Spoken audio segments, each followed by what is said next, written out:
Hypocrisy.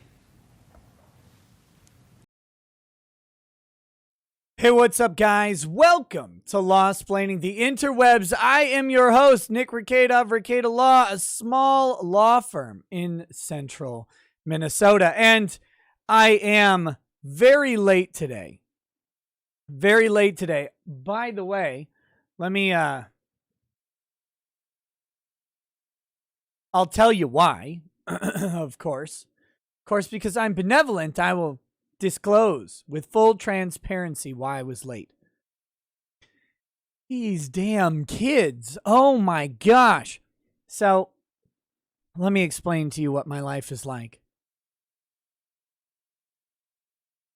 So I'm sitting up with Lady Rackets. Kids go to bed at 9. But kids don't go to bed when they go to bed. You guys know this. You were kids or you have kids or whatever. So at 9 o'clock, they're supposed to go to bed. But they don't. They go to their room and they sit around and they play games or whatever they're going to do, right? And so right before my show, I drop down. I say, hey, guys, seriously, go to bed. Turn everything off. Go to the bathroom. Go to bed. And they do. It's kind of a routine now. So I get down there, and one kid is crying. I'm like, well, what happened? Well, the other one slapped me. Did you slap them? Yeah. Well, why'd you slap them? They were just screaming. I told him to stop like 3 times. So you hit him? Well, yeah. You can't hit him. Why? You can't just...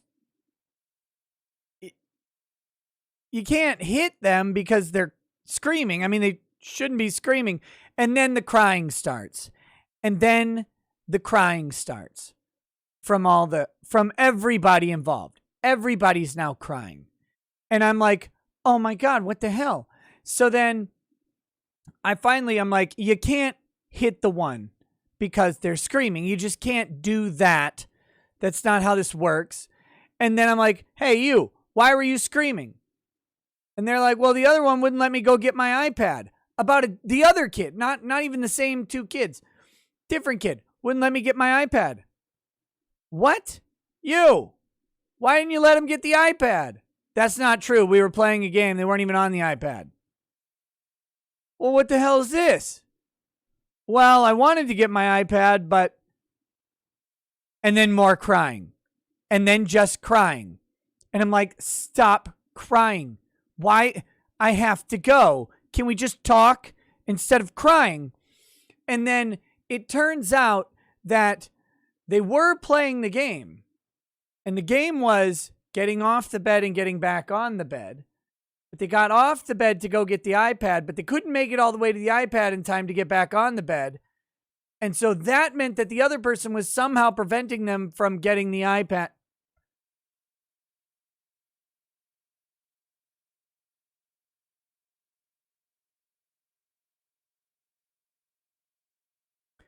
Whoo-wee. Absolutely pointless.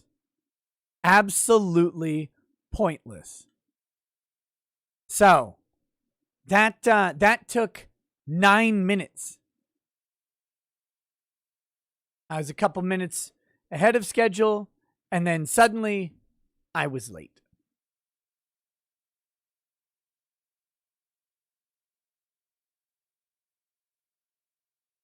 All right. So anyway, how's it going, guys? I am back alone. You can see Uncivil Law is in the chat. Uncivil Law has returned to from whence he came. Yes. Yes. It was nice hanging out, getting to spend some time off stream with someone. It was good fun. It was good fun, but I am now back alone in the vault, and we have shows coming this week. Tomorrow, we have the lawyer for Lucas Gerhard. We just watched the appeal hearing for Lucas's case. He will be on to discuss speech issues for at least an hour.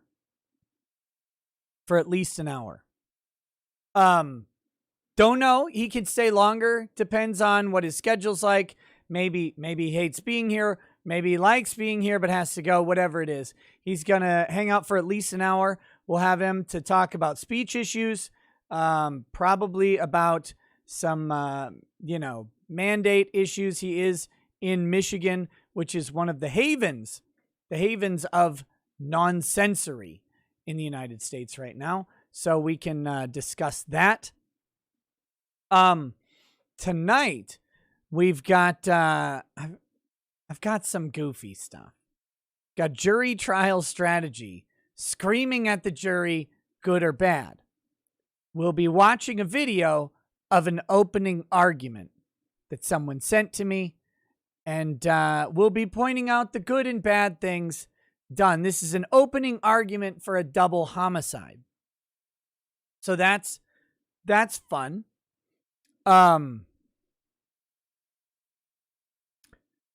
Then I might actually lead with this one. I don't know how long it'll take, but I tried to make a joke on Twitter.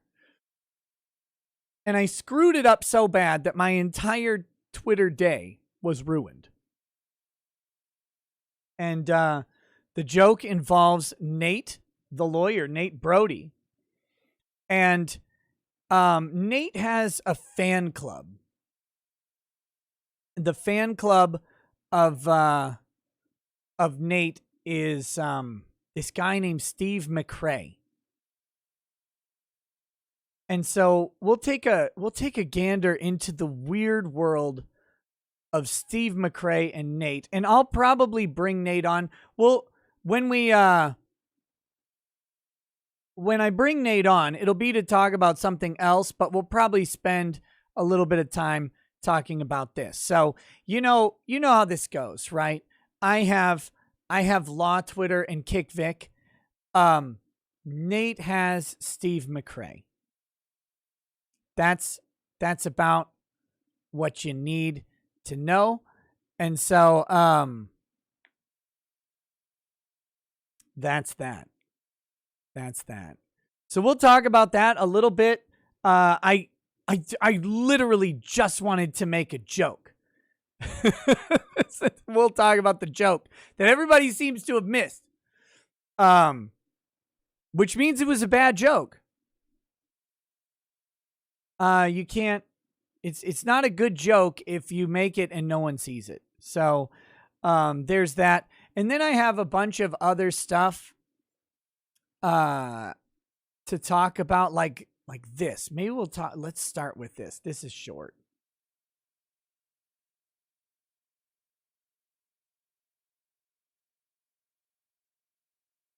This is for your daily dose of you should strongly consider private school or homeschool. Virginia school board member tells graduates they're entering world overwhelmed by racism and individualism. Oh, heaven forbid there be some individualism. The speech began uncontroversially, but quickly took on racial and class overtones. Now, this is a school board member speaking at a graduation. So at a graduation, and I think you will understand very quickly. Here's the speaker. Here is the speaker at the graduation ceremony. Look, I'm not here to ask anybody to draw any conclusions yet. This is the speaker. So let's take a look at this. Fairfax County School Board, Virginia, by the way. The Virginia school boards, multiple boards, seem to be full of abject cuckery. Like abject cuckery is happening in Virginia right now. I don't know what it is. I don't know if it's like the proximity to Greg Doucette's dome that's doing it. I don't know why, but Virginia seems to be a place of absolute nonsensory.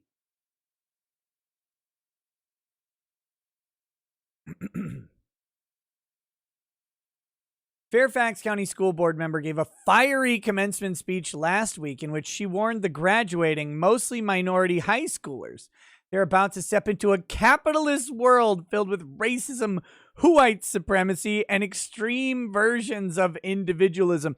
I haven't seen an extreme version of individualism in the flesh in the United States in my entire life. Like, absolutely ridiculous. And what does extreme individualism even mean, for one thing? But like that, no, the extreme individualism, you would never see them because they would never be bothered interacting with your problems. But that doesn't exist. That doesn't exist at all. Abrar Omish, the school board's lone Muslim member, delivered the keynote address before a graduation ceremony for Justice High School in Falls Church, Virginia on June 7th. The president of the student government introduced her, noting that she campaigned for presidential candidate Bernie Sanders. Shock. Imagine my shock. And that her father, Isam Omish, was a leader and board member of the Dar al-Hiraj Islamic Center, the namesake of a mosque attended by two 9/11 hijackers in 2001, and the radical Imam Anwar al-Awlaki and Nidal Hassan, the alleged 2009 Ford Hood shooter. So this mosque has produced quite a strong alumnus. Their alumni meetings are a blast.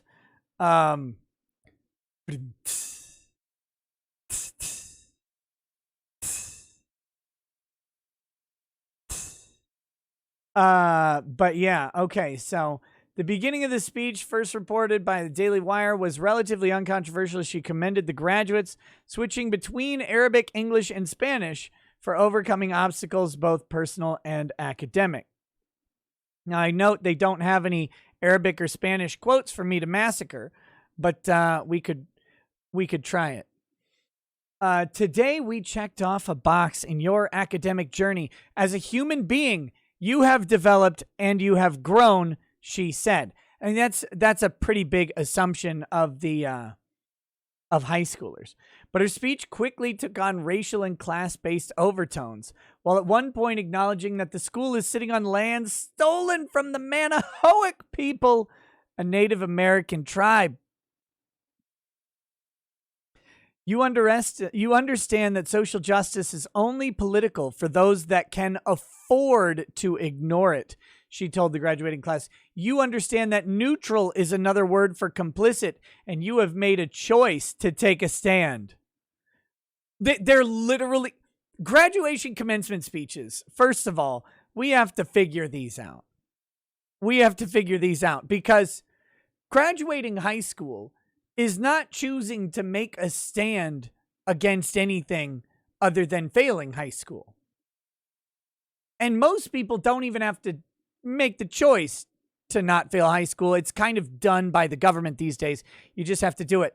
So it's like, but we've got to figure this out, because these commencement speeches are getting out of hand. It's like they have to keep one-upping each other. It's like, you made the choice to take a stand. It's like, yeah. And they work at a McDonald's. Grr. Like, what? They're just graduating from high school. This is not a big thing. She warned the graduates that they are stepping into a divisive world that will try to keep them down, but implored them not to be discouraged. They're going to try and keep you down. That's why you all are graduating high school today, probably regardless of your academic qualifications. Like you. I know. Trust me. I've seen your credit card or your report card. Not good. Not good. Like this. That's exactly why I'm here to tell you to remain steadfast, to keep your eyes on the prize. She told graduates that their leadership will be desperately needed. They just graduated high school. They're not leading anything. All that everybody's trying to do who just graduates high school is like get into someone's pants, somehow get out of their parents' house, and somehow not get arrested. That's like the trifecta of success. And remember, this isn't like their classmate. It's not their classmate, like the valedictorian standing up and being like, hey, I know you guys. We're going to do some great things. It's going to be cool, man. It's going to rock. Yeah. No, this is some weirdo school board member coming out and being like, your leadership is desperately needed. You're the school board. Did you ask the kids what the curriculum they wanted to take was? No. Why? Because they're in high school. Your leadership is not wanted really anywhere. Our world is overwhelmed with need. We struggle with human greed, racism, extreme versions of individualism and capitalism, white supremacy, growing wealth gaps, shrinking thigh gaps, disease, climate crisis, extreme poverty amidst luxury and waste right next door. And the list goes on.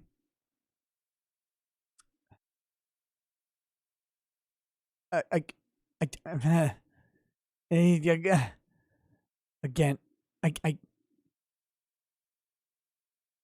but though the world is unfair and unjust, she said, your truth, high schoolers, your courage, high schoolers, and your path to uplift those who are not heard, high schoolers, will leave you on the right side of history.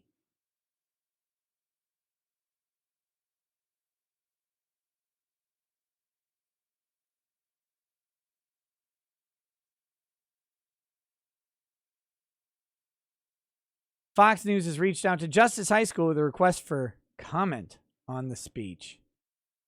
There you go. That's that.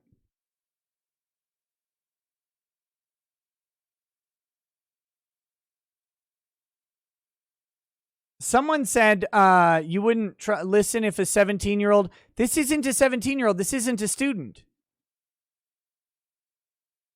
This is her. She's a member of the Fairfax County School Board. This is some adult of some sort. Youngest woman elected official in VA history. Okay.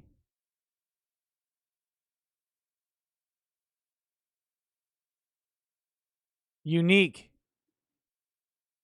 So there you go. Meet Abrar. No, stop. How old is she? She was the youngest ever. Oh God, I don't. Let's Oh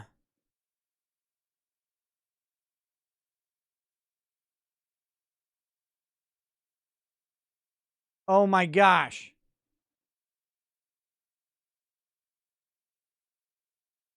Abrar Omiish. Let's get that Wikipedia pulled up. Does she not have a Wikipedia? Is she even a person if she doesn't have a Wikipedia?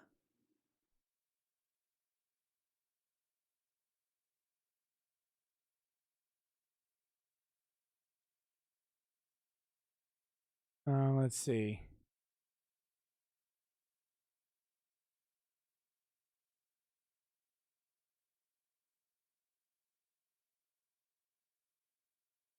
Well, she was born by at least 2009.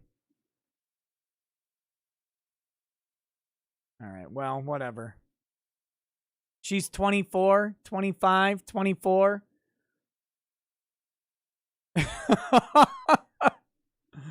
So there you go. But yeah. That's so that's fun. She seems cheery to be around. Oh.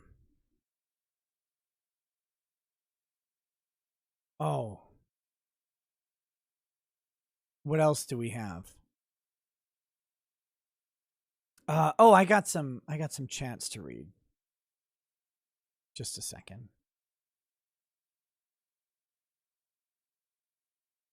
Chats.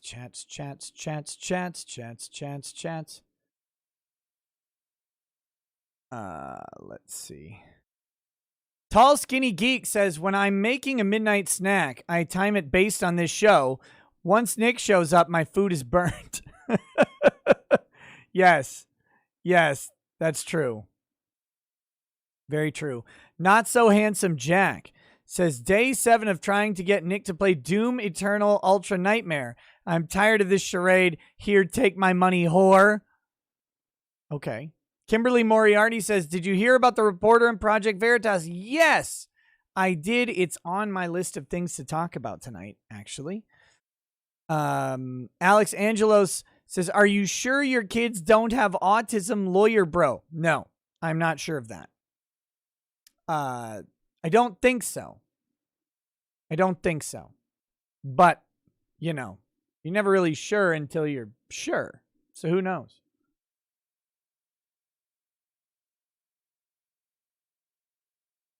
Catch you later, Tracy Dealman. Hope you feel better. The gray one says, hey, Nick, how you been? I wanted to thank you, man. Starting to have a consistent schedule now. Also, extreme? You mean like demanding I bend over backward for their individual identity or get canceled? Sure. Yeah. Well, you got it. You got it. Let's see. Where is... Oh, it's... There we go.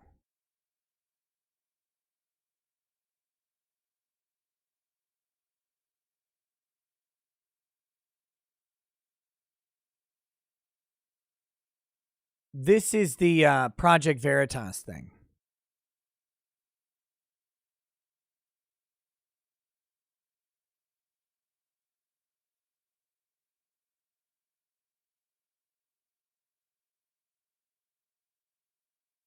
Wait, you guys are muted. Just a second. Here we go. I fixed it now. Outages across the region. Fox 26 reporter Ivory Hecker is live in Montgomery County to take a look at that aspect. Thanks, guys. Can we take a look at this man's back sweat? Can we take a look at this man? Look at this poor guy. This poor guy is dumping gallons into that back.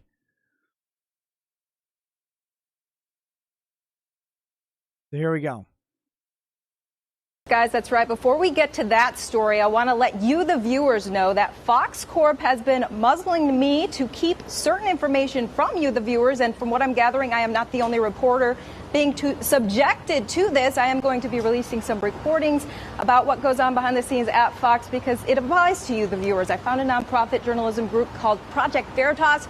It's going to put that out tomorrow, so tune into them. But as for this heat wave across Texas, you can see what it's doing to AC units. This one broken down as we Outages across. Right on live TV. Right on live TV drops it. Nothing they can really do. I mean, they could have cut away, right? But that's their weather alert.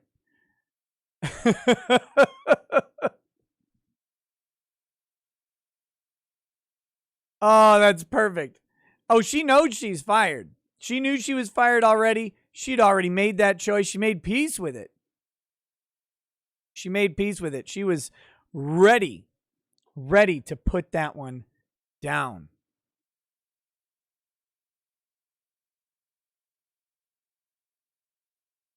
And that was fantastic. I like her. I like it. Like all of that.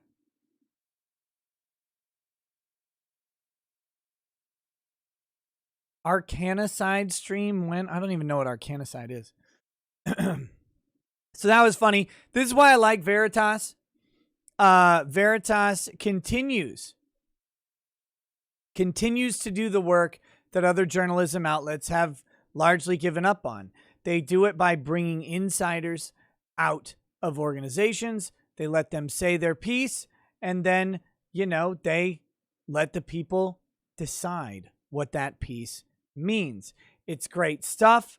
It is effective. It is terrifying to major organizations. James O'Keefe is doing yeoman's work here. And he's, putting his life and reputation on the line every single day for it. And he's kind of an enigma in that way. So there you go. That's good stuff. Good stuff there. I have one more Twitter specific thing, and then we'll get into one of these other stories.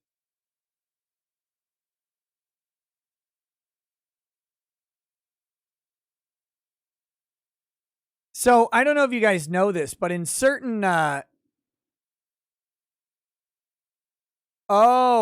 Christopher Sign. I got it. In certain cities, particularly on the West Coast, cities will not be named, like Los Angeles or San Francisco.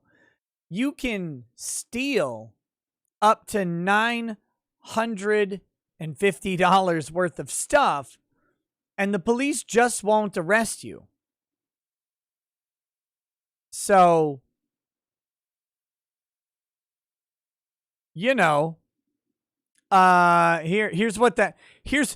this is a cop. Notice we got a patch here. I assume it's a cop. Maybe it's a security guard. We got, here's what it looks like.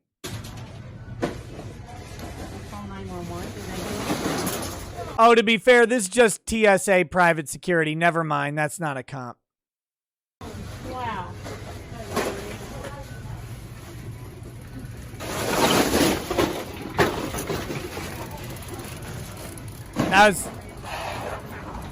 That effort to grab the bag didn't work.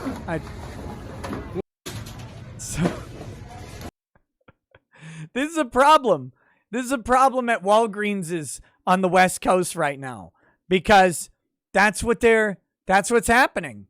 People just go in, they raid one of the pharmacy aisles, just dump a bunch of stuff into a bag, and they just leave because no one's going to do anything about it. No one's going to do anything. The cops will not arrest them.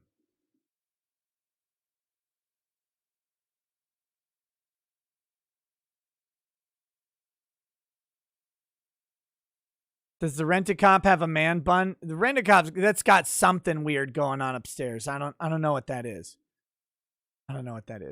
But I just thought this is great. This is what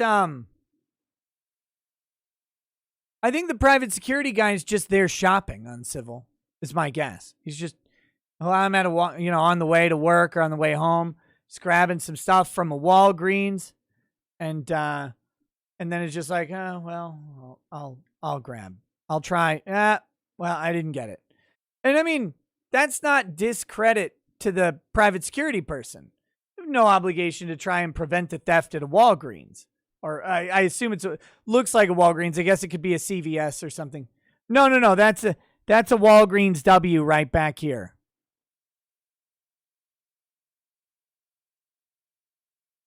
That's the Walgreens W on the door there. So this is a Walgreens for sure.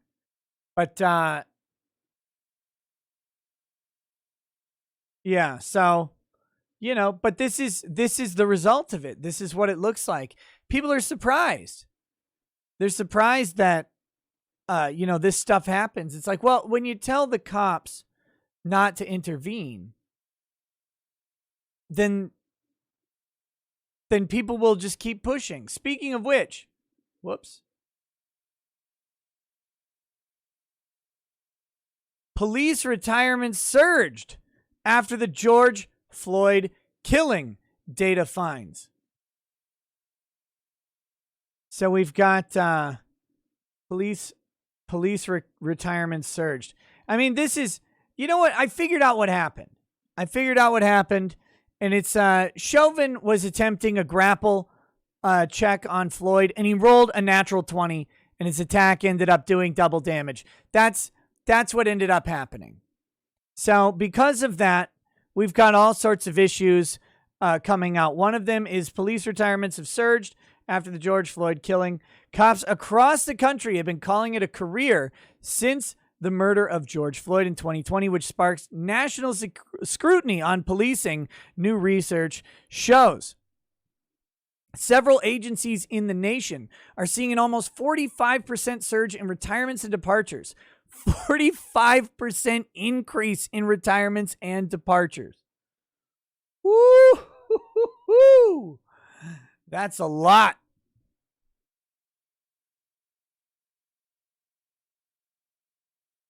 Rolled a natural 1 on his bluff check.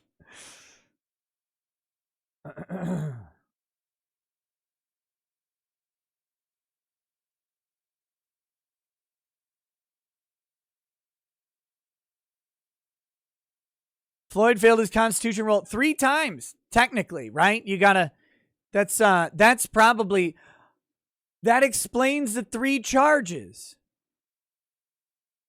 First death check he failed was murder 2. Second death check, murder 3. Third death check, and the final one was the manslaughter. This is all coming together now. We've got this thing figured out. You know what pisses me off about this? All right, I don't think I talked about this, but I meant to. So my kids were all at Vacation Bible School this past week. If you don't know what Vacation Bible School is, it's just like a week long, like an hour or 2 hours a day or whatever, and the kids go do activities, learn Bible verses, get prizes, all that stuff. And so my oldest is now too old for the Vacation Bible School thing because it only goes up to when, a certain age, and then they age out of it. But the older kids can help by participating in the production. So my oldest was in the play with every day. They have like a daily little drama play at the end for, it's got some jokes and stuff for the kids, jokes that kids laugh at, right? While the parents are sitting there going, ooh. So the oldest is there, and the last day they required some handcuffs because one of the characters gets arrested. So my oldest, my son, he says, "Oh, we have toy handcuffs," not realizing that since we have children and toy handcuffs, the toy handcuffs are broken. They're broken into several pieces. They don't actually work. So he's like, "Oh." So he comes home, he's like, "Yeah, I said we'd bring handcuffs." I'm like, "Yeah, we don't have any of those." He's like, "Oh, what are we going to do?" I'm like, "I don't know. You're the one who volunteered." Like, "Do we have any handcuffs I can bring?" It's like, "None that you can bring." So I'm like, okay, so what I got to do is go to the store to find little plastic handcuffs, right? Not a problem. You just go to the store and find either the little toy handcuffs themselves, or you find the dress up like a cop uniform. Right? And those have like a little fake walkie-talkie and little fake handcuffs. They're for like 4-year-olds. It's so cute. So cute. They run around and they're all enforcing their authority on everybody and giving people tickets. But I found out that in Minnesota, they replaced all the handcuffs with knee pads. So you can't get any of these toy handcuffs around anywhere in this. Oh my God. I went to every store in town. Every single one. Don't have any.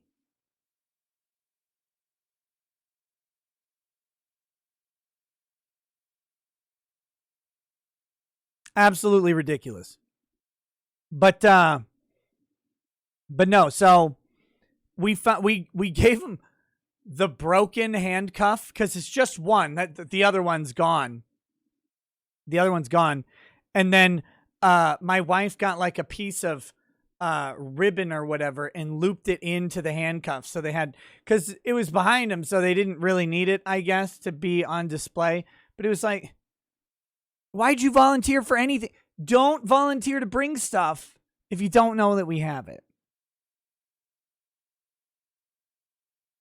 Zip ties. I know. Look, I'm not actually trying to restrain people here. I know that they use the zip ties and the little zip tie kits that they have. The one that looks like balls, and then the zip ties coming down for the shaft, and then just put their hands in. Zip. Yeah, those things are cool. But yeah, it was. But yeah, I drove all over freaking town trying to find these stupid handcuffs. They didn't have them anywhere.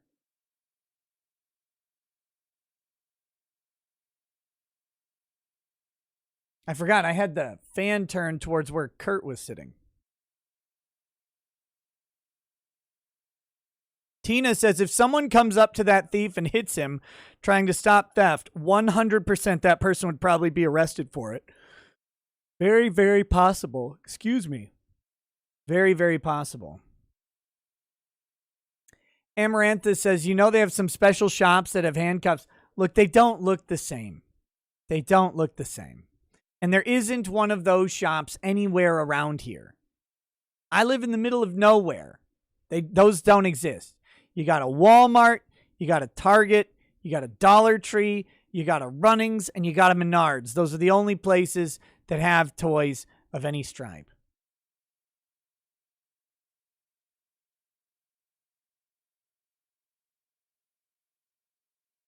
Yeah, I should have just said, don't arrest your friend. Just kneel on him until they stop moving. That'll be perfect. All right, so here we go. 45% surge in retirements and departures compared to the year before Floyd's death in Minneapolis at the hands of convicted cop Derek Chauvin, according to data from the Police Executive Research Forum obtained by the Associated Press. It's a wake-up call. It's a wake-up call. Chuck Wexler, head of the Washington-based group, told the outlet, there's a crisis on the horizon for departments that need resources as shrinking staffs. Shrinking staffs is a big problem. I think we could just give all of the departments a bunch of Viagra, and then that'll fix their shrinking staff problem. And increases in crime create a combustible mixture, he added. Hiring has slowed by 5%. The group's research focused on a small sample size of U.S. law enforcement agencies, 194 out of roughly 18,000. It used data from April 1st to March 31st. April 1st, 2020 to March 31st, 2021. Compared those numbers to the same period from a year earlier. Floyd's murder on May 25th led to protests across the country and mounting calls to defund police. Anti-police sentiment has risen as elected officials push for more police accountability. Local departments see sagging morale. The new climate, this is from New York Post, is the article. The new climate in the country has led department heads to change the way they go about recruiting. Atlanta Police Chief, this is great. Oh, this is perfect.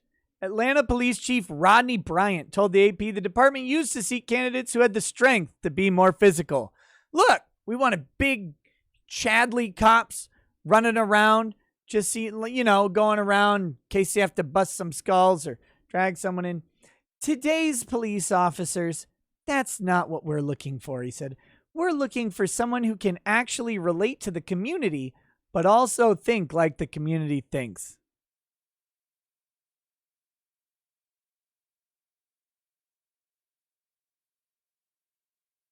Good luck. Good luck for that.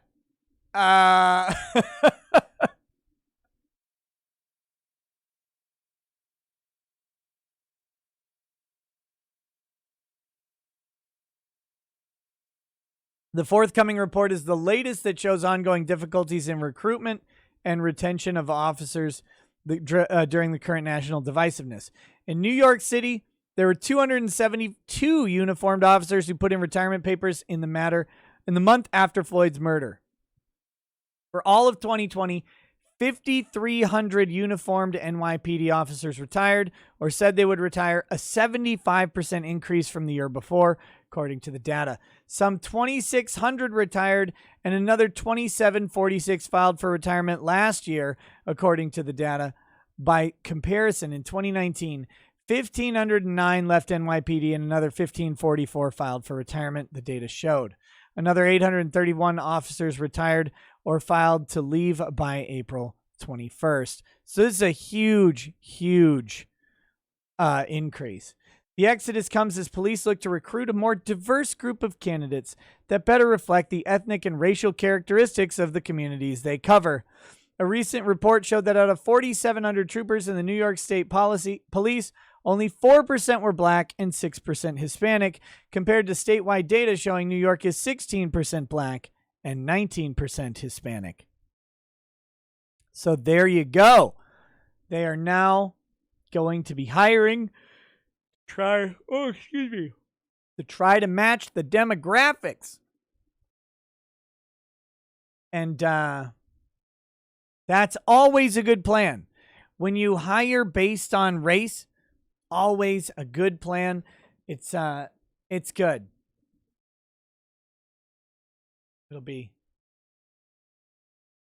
That'll be fantastic.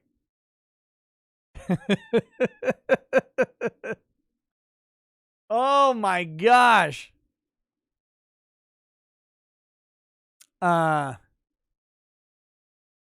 Here we go. Let's start. Oh man, I must be more tired than I thought. And I thought I was pretty tired.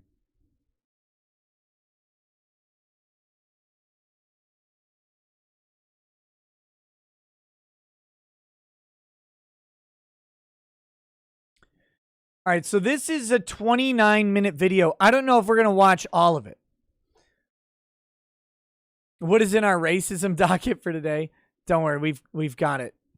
We've got it. Diamond Duck, we'll cover the state officer in a little bit on the three-door thing. That's brilliant. I tweeted about it, but we're gonna do this one. I don't think we're gonna watch all 29 minutes. I don't think it's necessary to watch all 29 minutes. I just wanted to point out that the video is a longer video, so we'll have to see how it goes. This is called Good Idea, Bad Idea, or Good Things, Bad Things. And we're going to watch this video, and we're going to point out the good things that are going on and the bad things that are going on. So, double murder suspect defending himself screams opening statements at jury. That is the headline here. So this is the double murder suspect. So let's start. Before we do anything, good things. He's in a suit. It's nice, very neutral, black suit, gray tie, white shirt. Doing good. Looks good. Well dressed. Right? Dressed for success. Bad. This thing going on up here is not helpful. This one's even got little like hornlets coming out of it. So how many? 1, 2, 3, 4, 5, 6, 7. If we count the individual points, I think we're close to the Book of Revelation and the beast with 13 horns or whatever. If we count these little micro horns coming off, I'm not sure. But I wouldn't recommend the hair. Maybe tame it down for the court. Shave it off. This is, look, I know you don't want to mess your hair. But this is double murder. So, like, you ditch the hair for the hearing, for the trial. Maybe you win. And then you're like, damn, I got to grow my hair back now. If you don't win your double murder trial, your hair is the least of your problems forever. So,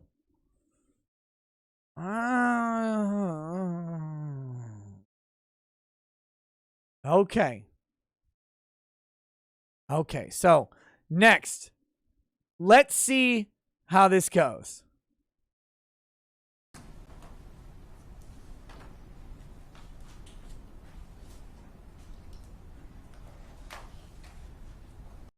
Already, the hand thing, don't do the hand thing. You look, the jury right now is going, oh, he's washing the blood off again in his mind, or they're thinking he's about to get ready to strangle all of us to death. So don't do the hand wringing. I strongly advise against it. By the way, Ronnie Oneal is the guy's name. Is accused of killing nearly his whole family back in 2018. He's also accused of trying to kill his son, who barely survived the attack and is scheduled to testify. Riverview man is facing 2 counts of murder and 1 count of attempted murder. He is elected to represent himself in his own murder trial, which means he'll be able to cross-examine his son, who is 8 years old at the time of the murder. That was 2018, so he's 11 to 12 now. Oneal is accused of attacking his family, murdering his girlfriend, Kenyatta Barron, and their daughter, 9-year-old Ron Nevea. So that's the accusation. So again, bearing in mind what he's accused of, don't sit and rub your hands together like a maniac is first sort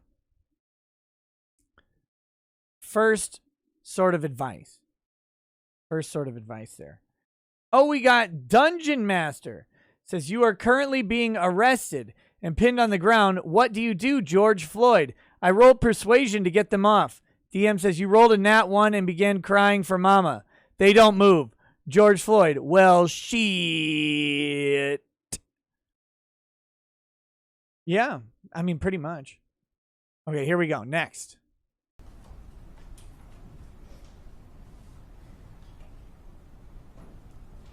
Look. I rest my case. Cameraman notices the hand thing. Is like, what the fuck's he doing with his hands? Zooms, pans out, switches to the hands, zooms in. Creepy. Don't do that.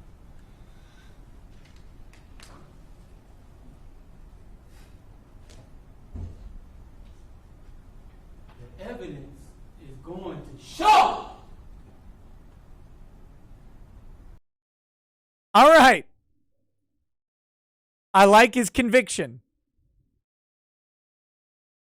But I think looking at the jury like you're going to kill him is a bad plan. I'm thinking the evidence is going to show. Let's see.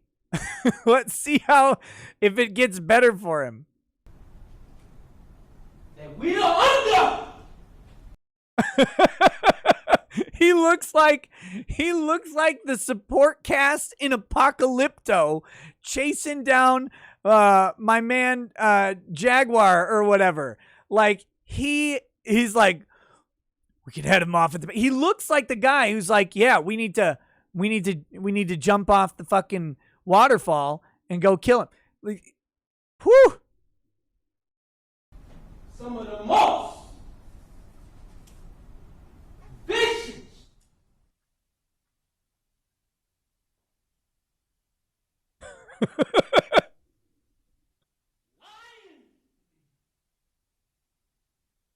Wait a minute. Look at the guy in the background. Watch my man in the background. Whoa.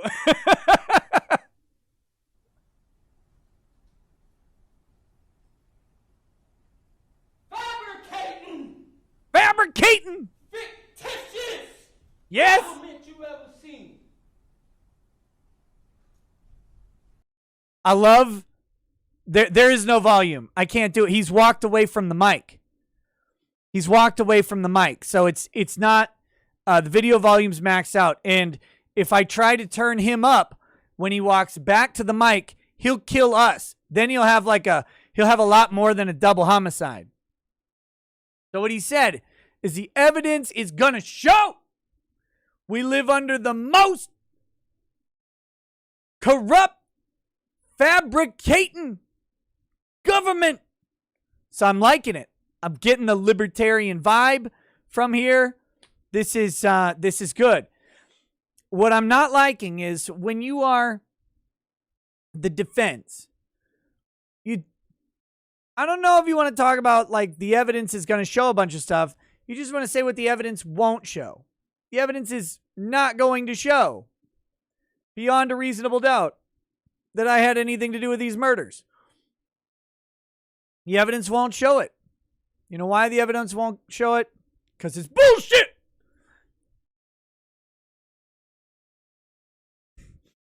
This man is hyped up. Here we go.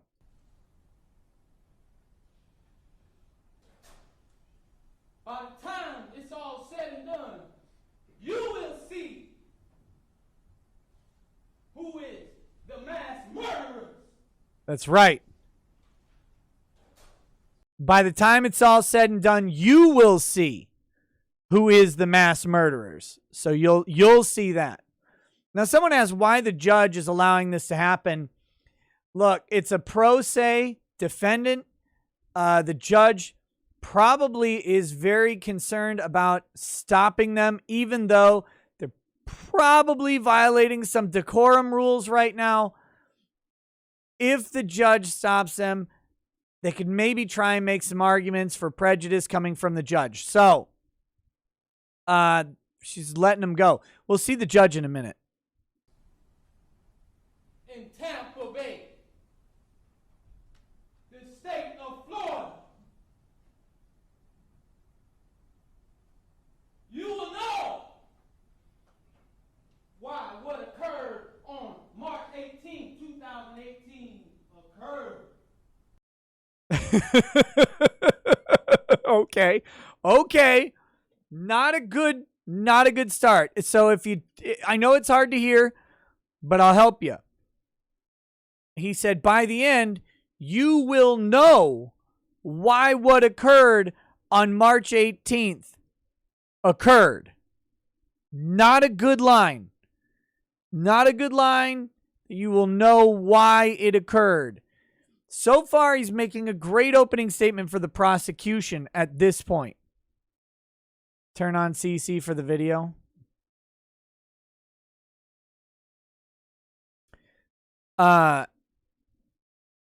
He's making a prosecutor style opening statement. This is what happens when you watch too many legal dramas on TV. Lots of them are told from the prosecution because the prosecution is a recurring character.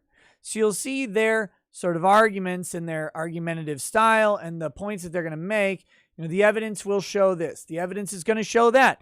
The state is going to prove beyond any reasonable doubt that this guy picked up a knife after his work shift and shoved it into Johnny.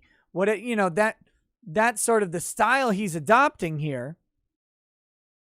And it shows a little bit of TV going on.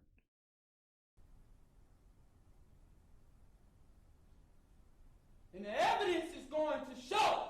Yes. There's the judge. She's checking her Twitter right now or whatever. She's not even looking. Doesn't even care. Whatever. Let him go. Let him go. That law enforcement tampered with evidence to meet their such high burden of proof. So the evidence will show that law enforcement tampered with evidence.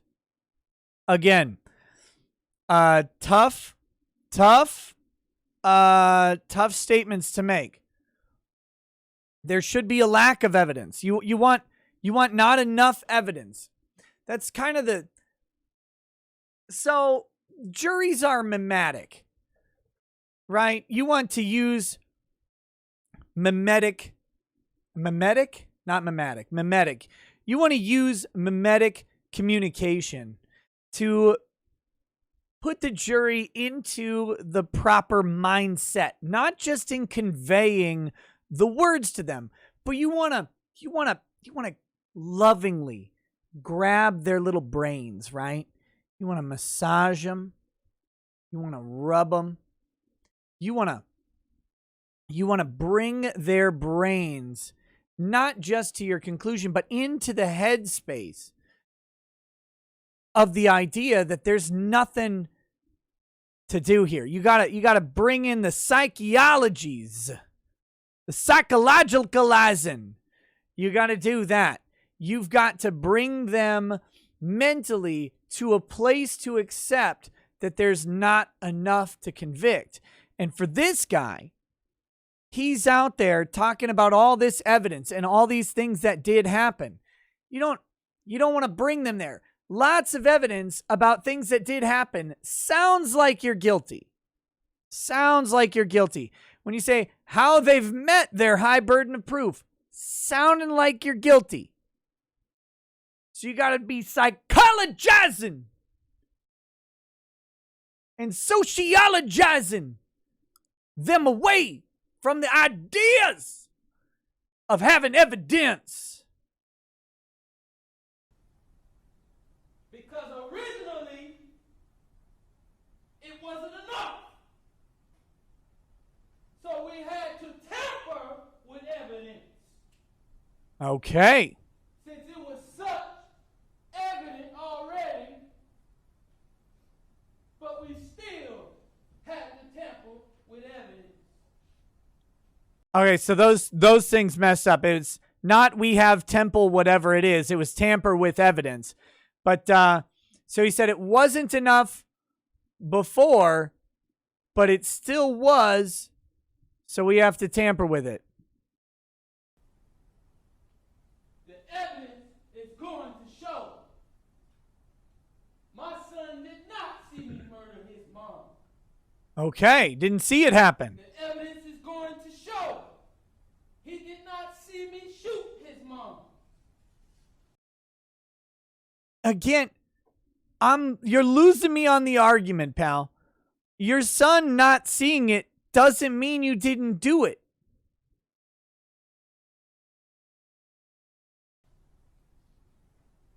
The evidence is going to show. My son said many things that are not true. Okay, kid's a liar. Seems racist. The evidence is going to show that I called 911 during Kenyatta Barron's 911 call. But all of a sudden, it ends up after I called Kenyatta, after Kenyatta Barron's call was made. Now I'm calling 911. Okay, so he made a call to 911 during the call that his victim made to 911, but now it turns out it was after the call that the victim made. This is interesting. Okay, got some good questionable facts. But originally, I called 911 without even knowing she called 911 during her call. I called during her call. The evidence is going to show that your representatives Okay. and law enforcement, local law enforcement, wanted to make it seem like I'm some kind of menace to society. I'm not sure why. Isn't your haircut from the movie Menace to Society?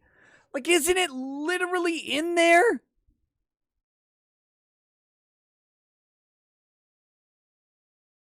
I mean, the representatives and local law enforcement, they're not working that hard to do it. Eddie says, you say that, Nikki, but where I live, we don't have a target because the average family income is too low. We have at least 3 of those special shops in the county. Nearest commercial airport is 2 hours away. Well, same here. Nearest commercial airport for me is 2 hours away as well. But, well, we at least got a target. So I guess it could be worse. And then Ned from South Park says, look out, he's coming right for us. Very good. And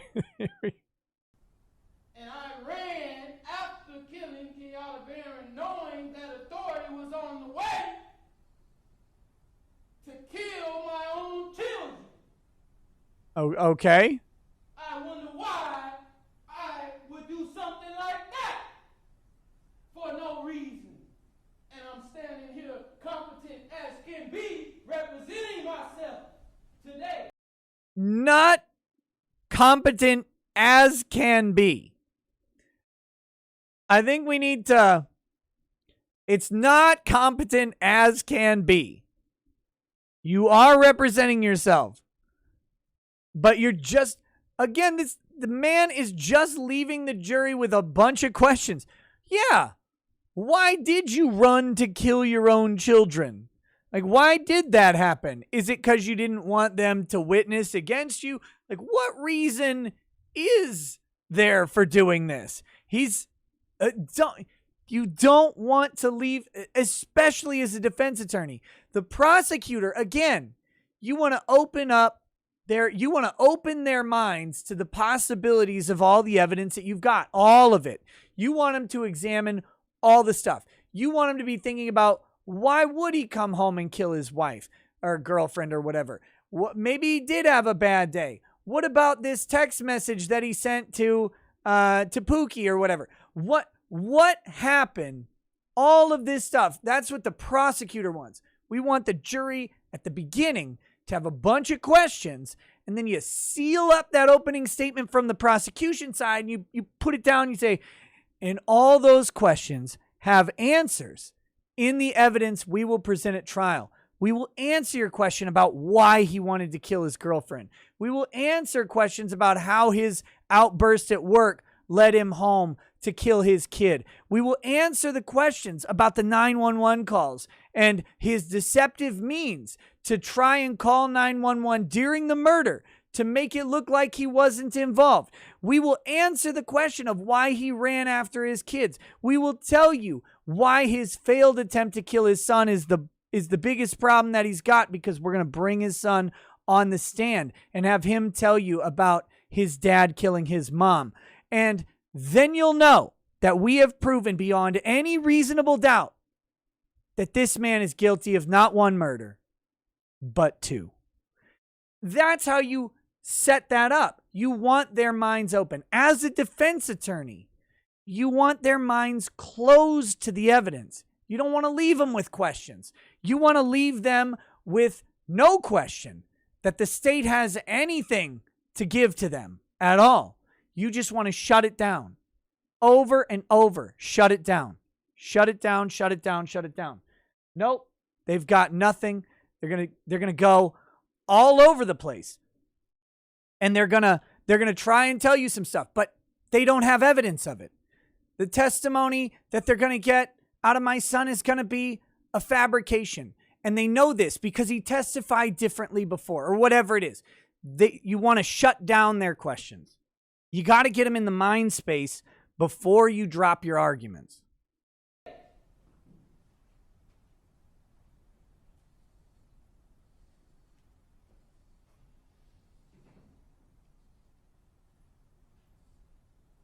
evidence is going to show. Get on the mic. My son did not witness me viciously beat his mom to death.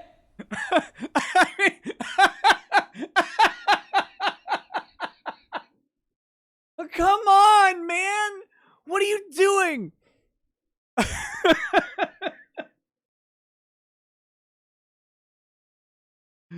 Don't use adverbs. No ly words for you ever. None. You're the defense. You're defending yourself. He did not see me beat his mom viciously to death. Don't do it. The evidence is going to show. My neighbor, Khalil Brown, whom they are trying to keep out of this trial, witnessed me take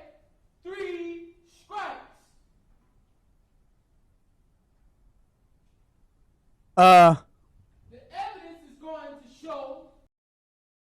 What?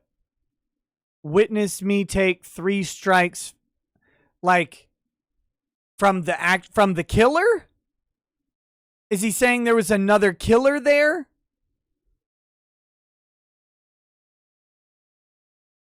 Or is he gonna make self-defense claim?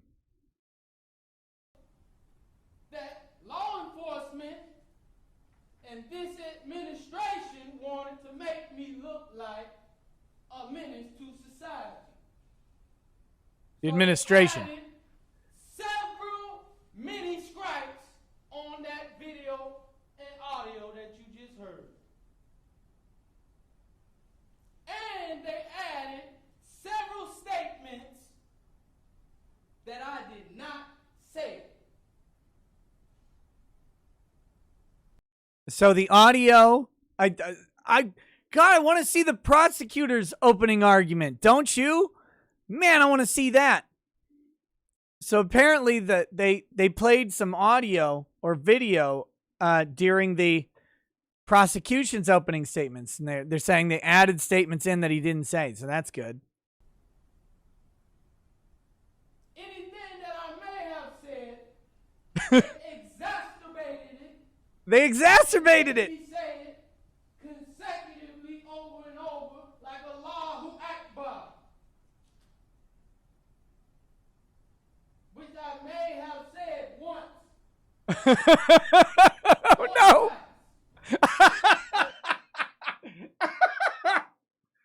Anything I did say, they exacerbated and made me say it over and over again, which I may have said once or twice. But they wanted to make me seem like a terrorist. And so you hear it 8 or 9 times, and you hear me calling Kenyatta Barron a bitch and a whore. Okay. Yep.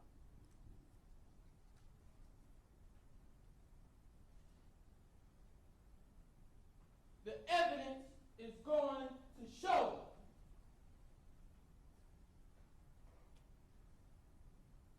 that I called my dad.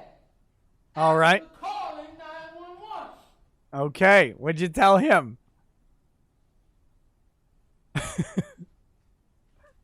But that call is all of a sudden missing from the T-Mobile records that we have acquired from T-Mobile.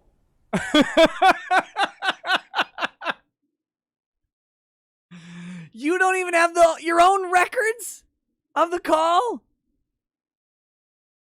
Oh boy. Oh man. Now we're getting deep. The deep conspiracy to put Ronnie Oneal in prison. Ronnie Oneal, the most dangerous man. The most dangerous man on the planet. Ronnie Oneal. Now we've got some conspiracizing to get this man's behind bars. And T-Mobile's in on it. So far, it's the local law enforcement, your representatives, the administration, and T-Mobile. The 911 call that I made to 911 and the 911 call that you just heard cannot be proven that it was made, because after I called for an investigation of those 911 calls, all of a sudden they become missing from all evidence. Now that's interesting right there. That is interesting. Of course, it would be helpful if he had a record of his own 911 call. Like, you know, I don't mean a recording of the call. I mean a record that it was made, what time it was made. T-Mobile does log this data.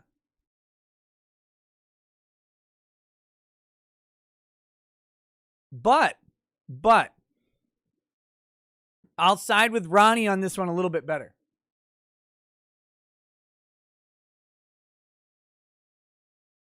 I'll side with Ronnie on this one a little bit because there is an interesting thing when you interact with the state and the state doesn't have a record of that interaction. This is why when you're interacting with the state, especially in a criminal accusation or anything that could even come close to becoming one, you've got to keep records of your own stuff. You got to keep it. Got to keep it so you can prove it. Because if you can prove the state lost your 911 call or tampered with it, you know, that's a big thing to do. Unfortunately, I'm not so sure he's going to be able to prove that because 911 is supposed to keep a log, and I believe 911 dispatch is separate from PD in Tampa Bay. Probably. But so 911 should be keeping the log, and then you should also have the log of when it occurred. But does he have it? That's the question. Does he have it? The evidence is going to show Kenyatta Barron supposedly made a 911 call, but you cannot find that on her call log, which we pulled from her actual phone. But they have the recorded call, though. Like they played it. Did they fabricate the call? They say she made a call at 11:43. There's no 911 call at 11:43 on her call log. Did she use a different phone? After I called for an investigation of the original calls. That's what the evidence is going to show. The evidence is going to show I look alone. Whoa, damn.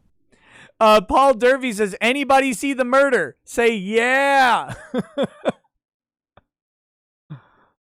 Woo. But I am backed by a mighty God.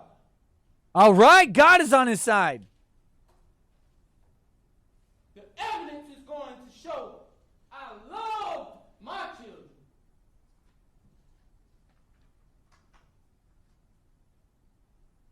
And the evidence is going to prove to you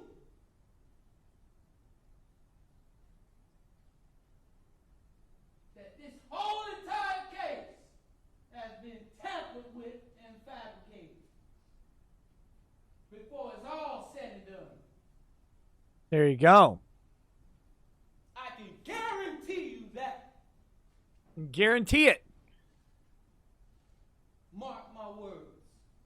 They're marked. They are marked. The evidence is going to show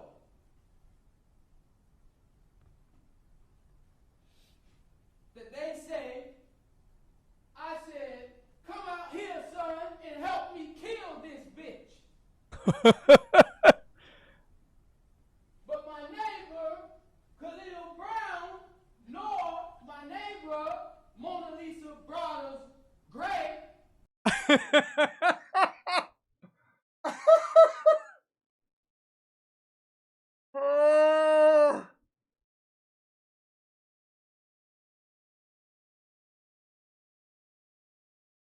Sometimes the names are straight out of a Key and Peele skit. I'm just saying. My neighbor Mona Lisa Brothers Greg. So he's going to testify that he didn't say it because his two neighbors didn't hear him say it. It's beautiful. It's a terrible strategy. It's great. or any of her children, Mia Thompson or Gracie Diggs or Mr. I think the kid's name was Mia, not Media Thompson. Gray heard me say any of those things. In fact, the evidence is going to show that Khalil Brown heard me say she killed me twice So Khalil's gonna hear him say she killed him. I guess it's a self-defense case now.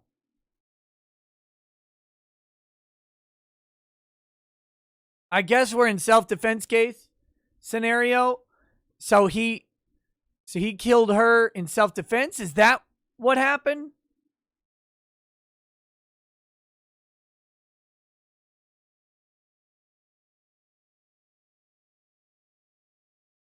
Was he shot?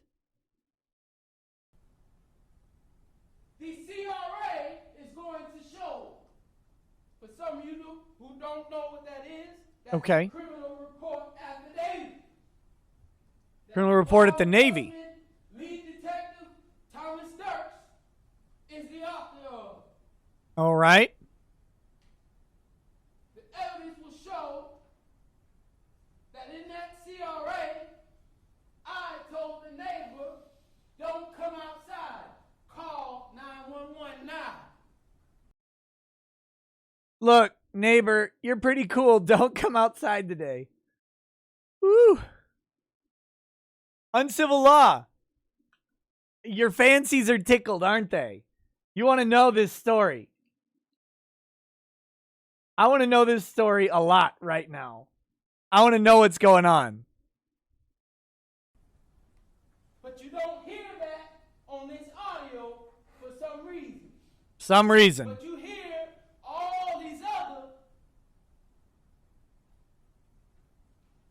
things that I did not say.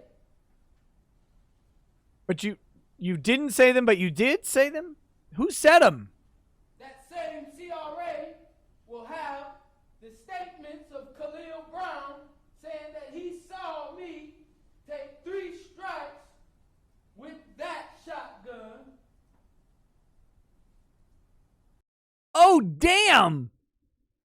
He got shot 3 times with a shotgun?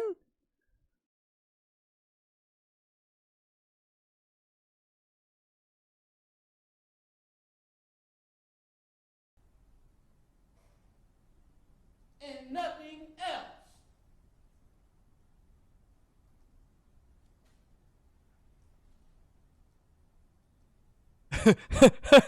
Hold on, look at the judge's face. Ooh, she's got the downturn lip thing going here.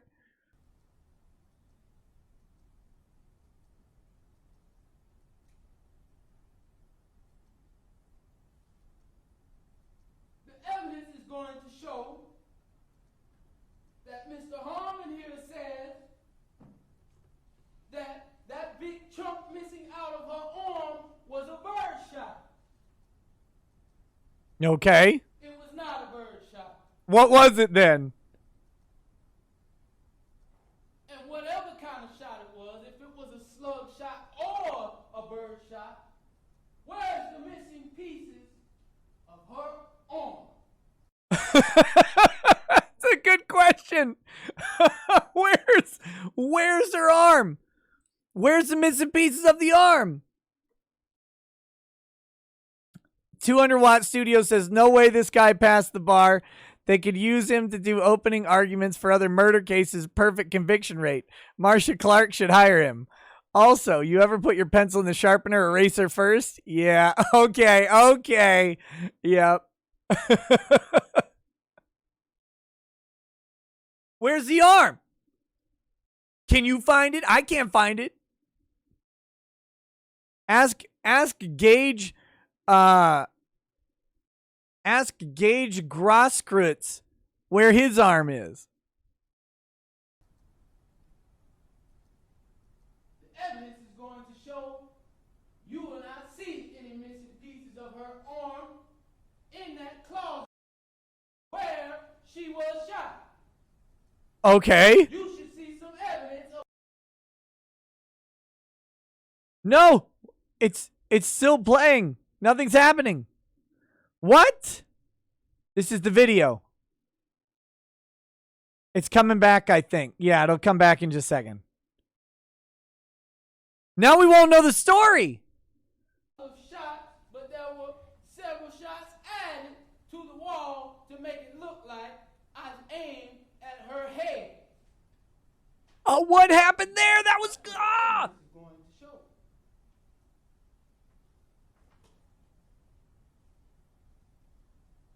That was a critical piece. Ah!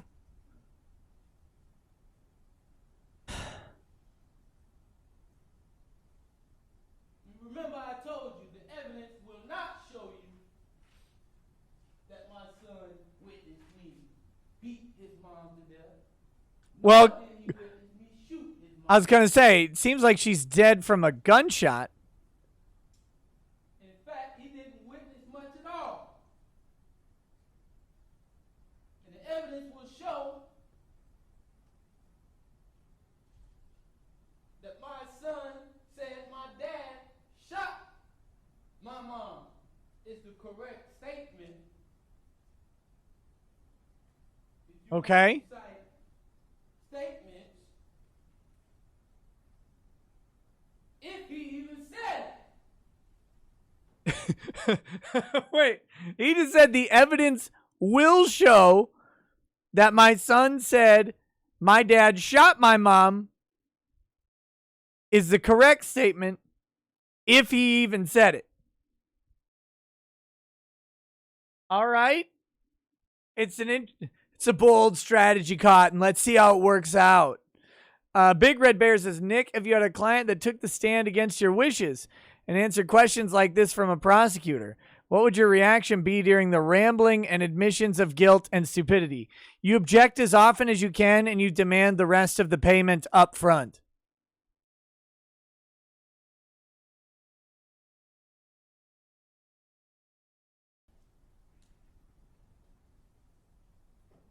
Because I can guarantee you the evidence is going to show you we are under the most corrupt Yes. administration you've ever seen in your life. Yes, preach. I guarantee you I wouldn't waste your time. Yeah. I would have already took a plea deal of some kind. That's right. So I did something like this. If he did it, he would have taken a plea deal. That's logic, baby. That's logic. Coming from right here.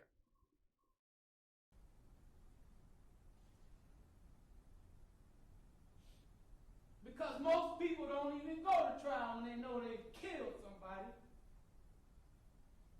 unjustly. All right. All right. He's going back to doing the thing that you don't want to do. You don't want to do this. Most people don't even go to trial when they know they've killed somebody. All the jury just heard was him saying, you went to trial even though you know you killed somebody. And then he tops it off of that cherry unjustly. So you did kill her, though. You just think it's justified. Okay. Okay.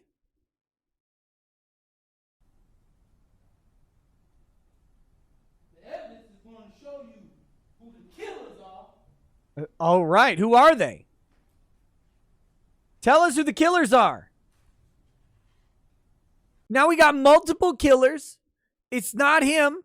Allegedly. Maybe it is him. Maybe he's included. The evidence is going to show who is it? Who's the killer? Put them in front of the jury. That's like right now.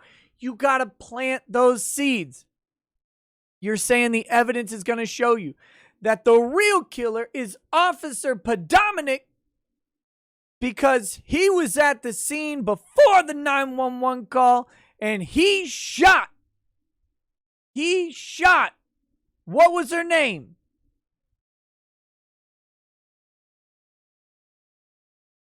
Kenyatta Barron.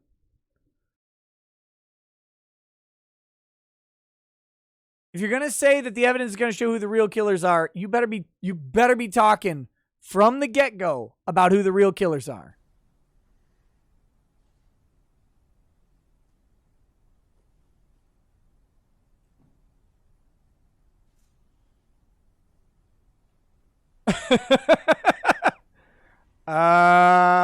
Okay, guy. Why don't you go ahead and finish up?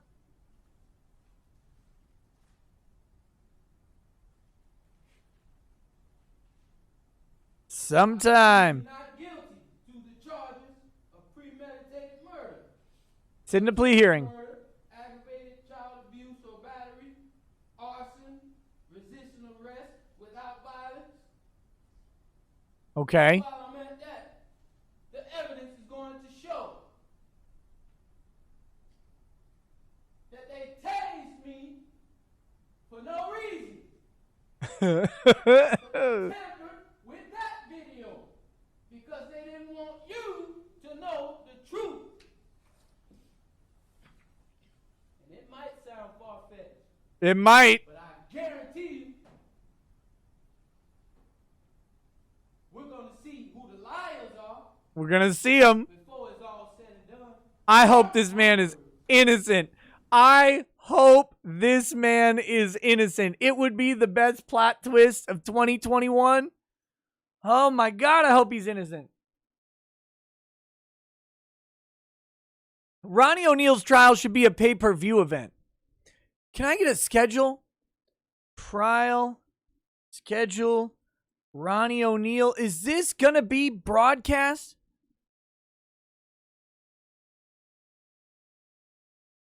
Please tell me I can watch this somewhere.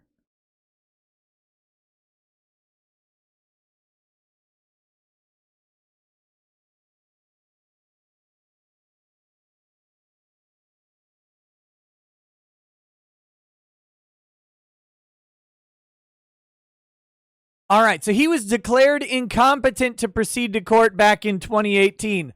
This man has moved all the way up from being declared incompetent to being the lawyer. I mean, that's a Cinderella story if I've ever heard one. If I've ever heard one, this man has gone from being incompetent all the way up to straight to the top. Peak humanity. He's now a lawyer.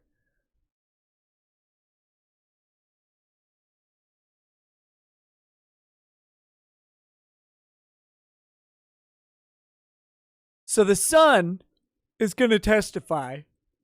The son, the police said the son was in his home when his father attacked him, his mother, and his sister, and then set the home on fire. The boy managed to escape with stab wounds and burns. So it'll be interesting to see how well his son responds to his dad. God, can I please watch this?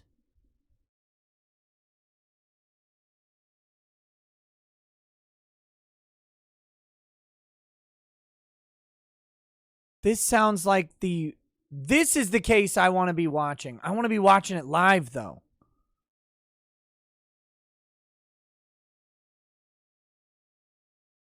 All right, back to this. Because my family lives were taken. Their lives were taken is what he said. Didn't close caption that one. Not lies, lives. Oh, we got lag again. My daughter was done. This is what the evidence will show. When my daughter was done. Was born. Born. Okay. It was me who gave the command, the final command to keep her alive when she was on life support. When she was born, 2 pounds, 2 ounces. Damn. And couldn't breathe on her own. It was me who fought to keep her alive. But all of a sudden, I just want to take her life for no reason. Yeah, that's the thing. What's the reason? Mithrin Emmer says, WTF is up with his hair? How in the name of anything did he choose that style and say, I look good? Also, Nick, you know darn well being incompetent is a huge step up from being a lawyer. He regressed.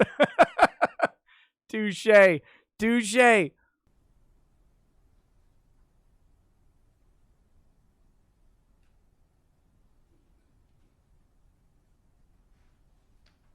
asserting justifiable homicide because I acted in self-defense it is. Protect myself and my children. Lead with that next time. Let me help you. Ronnie. Oh, Ronnie, hire me as advisory counsel. Believe me, I don't want to step in on your case. I want you to do you. Hire me as advisory counsel. Next time, lead with the justifiable use of deadly force. I don't know how you're gonna... I don't know about the kid thing. I'm not sure how that's gonna happen.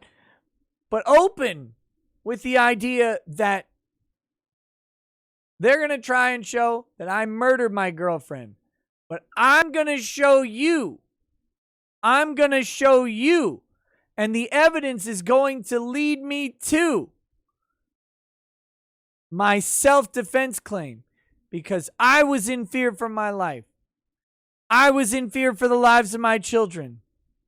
This damn hoe came at me with a shotgun, put me down. Blam, blam, blam.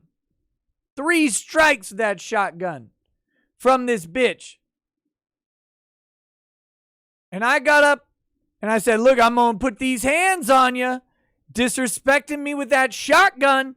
Bing, bang, bloom. Put her down. Put her down in self-defense.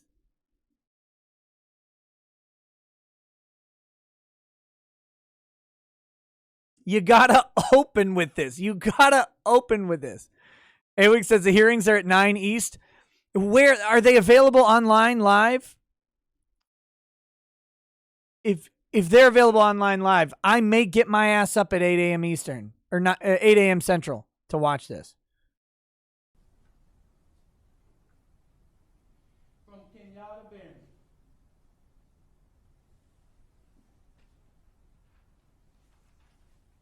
I'm going to be showing with evidence several reasonable reasons to doubt the state's allegations against me. Why don't you just show that you're going to justify the homicide? Will show that the state cannot prove that I premeditatedly killed anyone because I didn't have any time to reflect or plot and plan as if everything happened suddenly and spontaneously.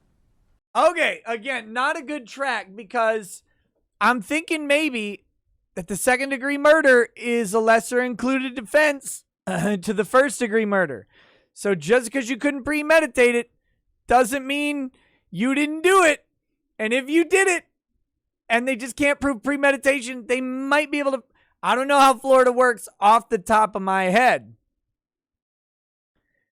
But I'm guessing that second-degree murder, second-degree intentional homicide is a lesser included offense to first-degree intentional homicide, and that they'll convict you on that if that's your thing. Why don't you just stick with the justified, that I killed her in self-defense? Here's the state is going to show. The state is going to show that I killed my girlfriend. Now, they're going to try and make it look like I murdered my girlfriend, but I was acting in self-defense. I couldn't have premeditated self-defense. Whatever. You kind of, again, he should have been hitting that self-defense from the start, not from the end. I responded out of pure instinct and heat of passion.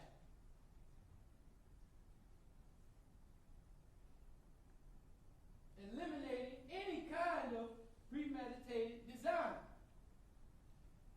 And let me just say, the evidence will show that since the state plans to kill me, if they can say that I killed my family unjustly, they plan to premeditatedly kill me. Yep. So they cannot say or deny me the right to premeditatedly kill Kenyatta Barron if she killed my children. Whoa! Wait. This guy in the back is just like, bruh. Bruh. Bruh.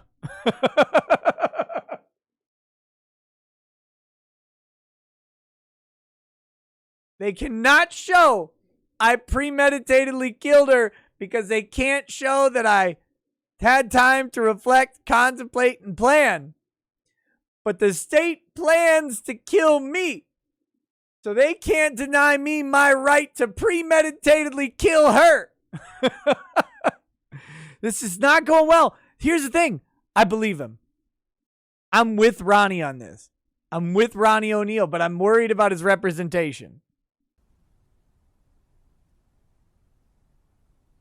I've heard that Snoop song, right? Murder was a case that they gave me. I've heard it.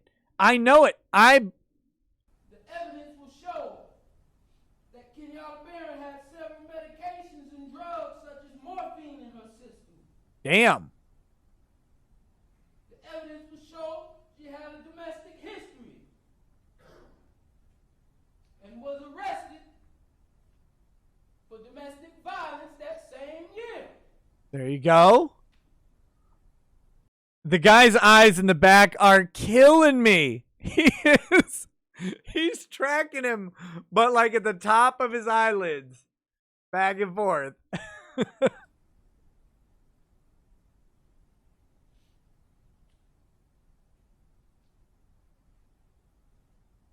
She also was born premature, just like Trinivia.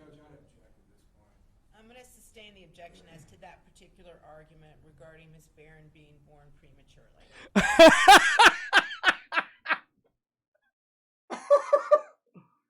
Oh.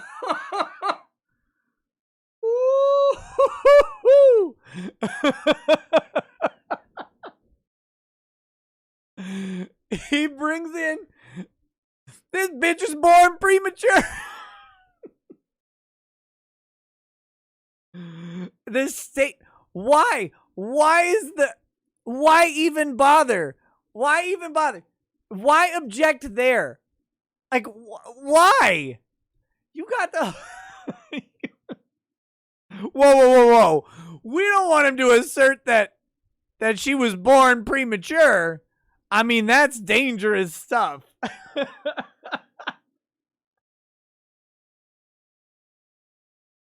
Why? Well, I don't understand the strategy. I think the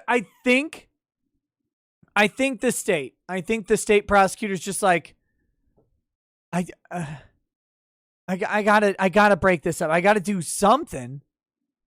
I don't even know. He's gonna disrupt my whole case. I'm starting to believe him. He's saying the state attorney's like, I think this guy's innocent. I gotta object right away. He's doing too well. This is a man. You let Ronnie Oneal talk as much as you want. Give him an 8-hour opening statement. Why would you ever stop him? Why would you ever stop this guy? Let him talk forever. Mither says, oh, dear Lord, Ronnie, do not admit that you acted in the heat of passion without tying it to your self-defense. Hit that a lot more if you want to go down that road.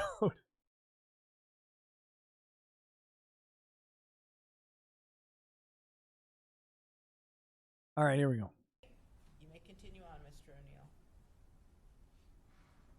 He should have said, but she was, though. But she was, though. I didn't even state the basis of his objection. I've ruled, Mr. Oneal, okay? Yeah. Hey, he didn't even look at Ronnie Oneal. He didn't state the basis for his objection. I mean, objection relevance is the main thing, but he didn't state the basis for it. It's abroad, Mr. Oneal. Okay? I understand, but Yeah. I have to state the basis of my objections, right? Well, that is correct, and I just assume what the objection is. So go ahead and state it for the record, Mr. Harmon. Proper argument. That's sustained. Oh, we couldn't hear him. The evidence will show I mean, it was relevance. I'm guessing. I don't know what else it would be. That she threatened to kill me with a knife just a few weeks before the incident, and she was angry about my relationship with my other child's mom, and about the fact that we had to be cordial for our newborn son.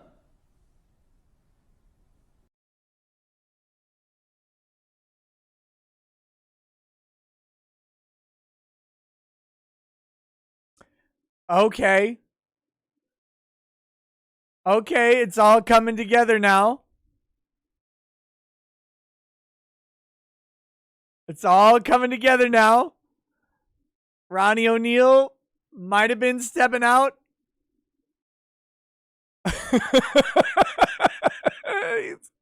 he's got a newborn son with another woman. I'm now fully on Ronnie Oneal's side. I am 100% in this man's corner. He is guaranteed innocent. He is guaranteed innocent.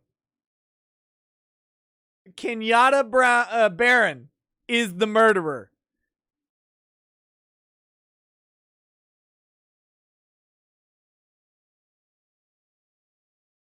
Kenyatta Barron is the murderer. She tried to kill Ronnie. She said, well, since you don't care about this family, I'll just kill everybody. I'm not even joking right now. I'm not even joking right now. You know how it went. You don't care about me. You don't care about these kids. I'm going to kill all of them. I'm going to kill me too. You don't care about us. Like, no, baby, no. I'm going to kill your ass too. Well, wait a minute. Wait a minute now.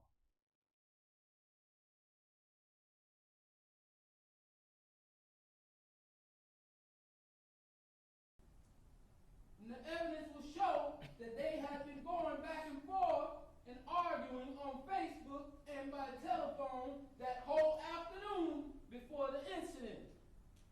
She got herself worked up. The evidence will show that me and my son was at my mom's house while I was putting brakes on my aunt's car. Very confusing, but I follow it. Okay. Me and my son spent the whole day at my mom and dad's house. Maybe Human says, dude, stop joking about this already. 2 people are dead. First of all, there is no too early for jokes here. There's no too early for jokes here. I will joke about death in the way that I choose because I find for many people, levity helps people process death. And you don't get to dictate how people deal with death or stress or anything else because it's not how you deal with it. And so we can shut that one down right now. Second of all, I'm not so sure I'm joking about the scenario I just laid out. This is not outside of the realm of possibility that this guy's girlfriend is pissed off that he has a newborn son and decides that she's going to go crazy on a bunch of medications, including morphine, and try to kill the whole family. If the roles were reversed and Ronnie was Renita and Kenyatta was just Ken, we would barely even fucking question the story that happened. So I'm just saying, his story, his representation is not great, but the story is not actually unbelievable. He just took 20 minutes to get to the story here.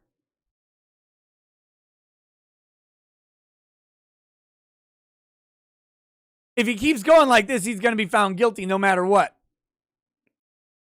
But yeah, as for the whole, like, don't joke about this, people are dead. They were dead in 2018. They're still dead now. Tomorrow they'll be dead. 30 years from now they'll be dead.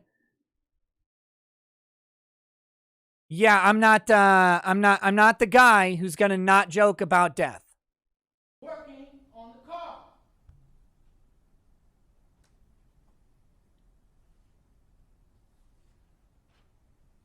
we came back home, I never knew she was arguing with my child's mom, my other child's mom, the whole day. That's what the evidence will show. All right.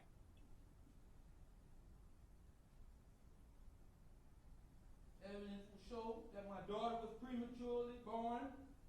Okay. She was autistic. Ooh. My son Ronnie was diagnosed at the age of 3 with developmental delay and had the history of SLD. What's SLD? Anybody know? Is that severe learning disorder or something? Evidence will also show that he was present, but does not remember accurately or consistently what happened for many reasons,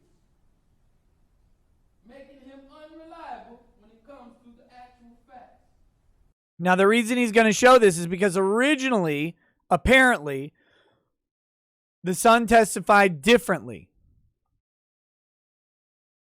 Speech language delay. Okay.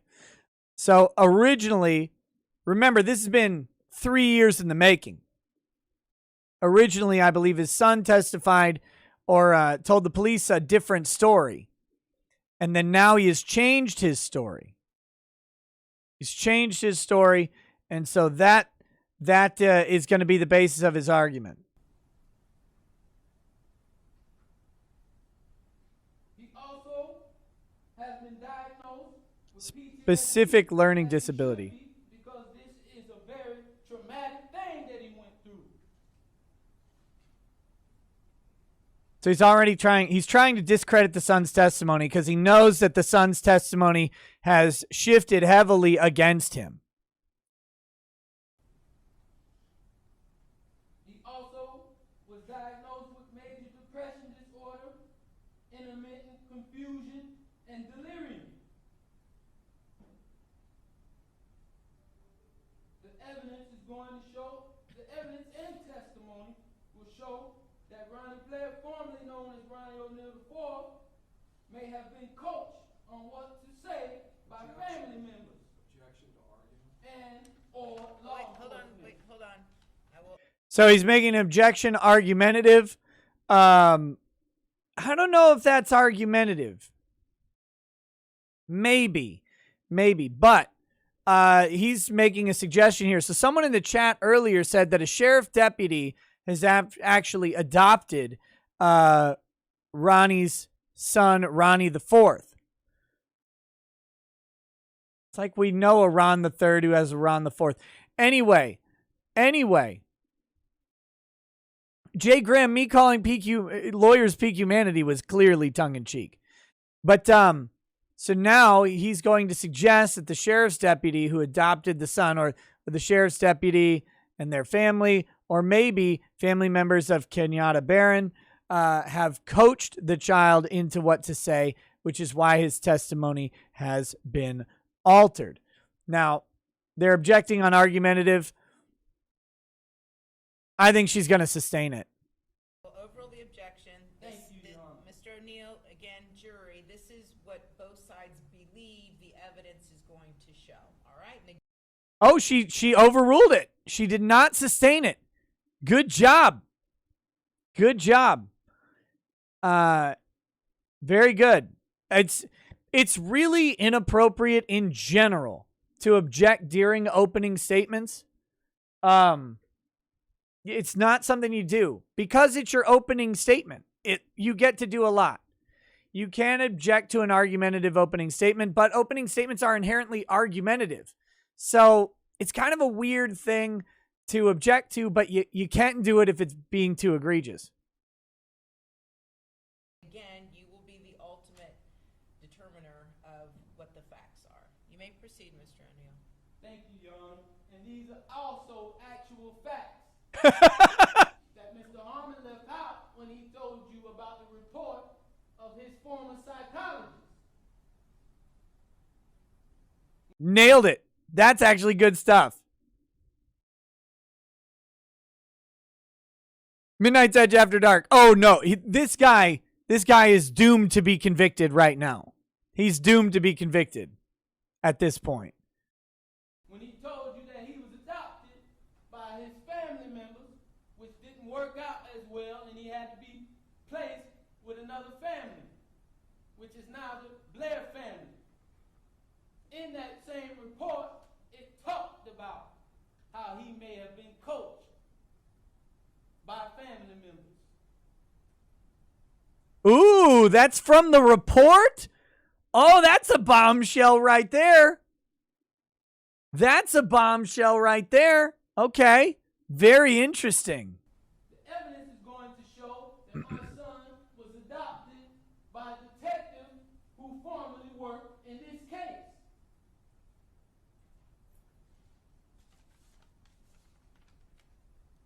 Whom he now lives with. And I don't have a problem with that because he needs care. But I do have a problem with Mr. Blair being involved in this case, being called as a witness, being the new father of my son, and now he's being called as a witness when he could possibly have been coached by his new father. Objection. Who is Speculation law and enforcement. proper argument. All right, and again, Mr. Oneal, I'll rule the objection. Again, this is what Mr. Oneal is asserting the facts will be. You may Yeah, tell the... Hey, no, judge, tell the prosecutor to stop fucking objecting. You already overruled this objection on the same issue. Don't cuck out and tell the jury and then say, no, I already overruled this objection. I'm overruling it again. Mr. Oneal may proceed with his opening statement. proceed. Thank you, Your Honor. The evidence will show and prove that very vital evidence was definitely tampered with, which was a strategic omission to cover up the facts of this case, making much more of the evidence unreliable. As I know for a fact, it was altered as well.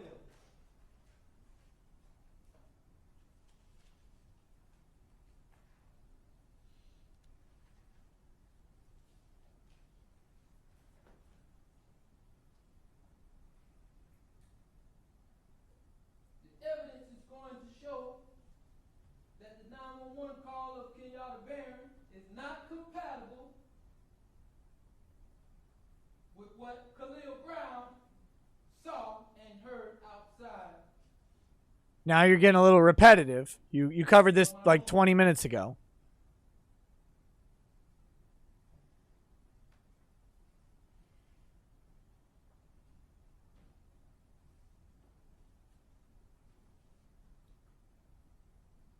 The evidence is going to show, when it's all said and done, who put those excessive lacerations on Kenyatta Barron's face. I can guarantee you that. Who? Who did that? In this trial or the next one, I can guarantee you that. Or the next one? Because like I said, I look alone, but I'm backed by a mighty God. Yeah! Get it! Get it, Ronnie! Woo!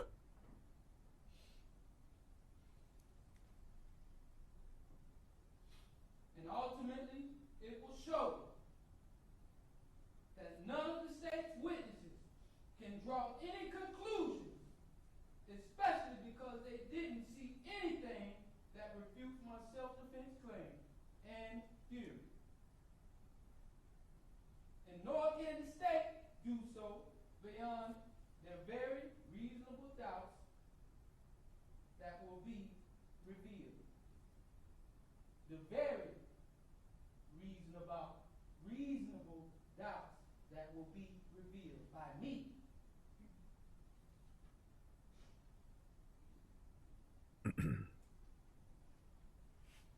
There you go.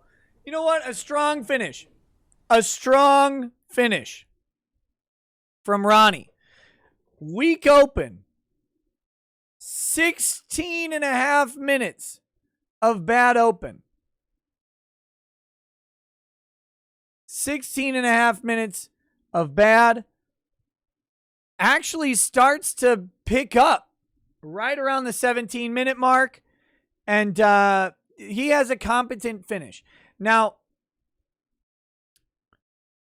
let's get one thing clear. At this rate, Ronnie's going to prison and probably straight to the electric chair. At this rate, Ronnie is bound for execution. However, if he can get focused, he's got a chance. His son is going to bury him, though. His son is going to bury him with the testimony. He's got to discredit the son as a witness. We'll have to see. But here's the thing. He's got to catch 22 here. To discredit the son as a witness, he has to be a complete sociopathic jackass to his son on the witness stand. He has to tear apart his 11-year-old kid, who's now adopted by somebody else, on the stand. And if you can do that, the jury's still not going to trust him. He has got to get some other person to do the cross-exam of his kid. He's got to get somebody else to do it. This is one of the reasons you cannot represent yourself. He's got a problem here. The jury's going to look at him tearing up this kid's story, and that's his own kid.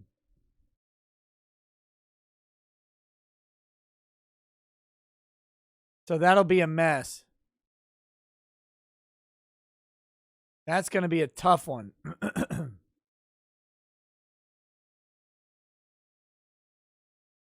But, wow, I didn't think we would watch the whole video. But there I am, fascinated and enthralled by Ronnie Oneal, the kid from Tampa Bay.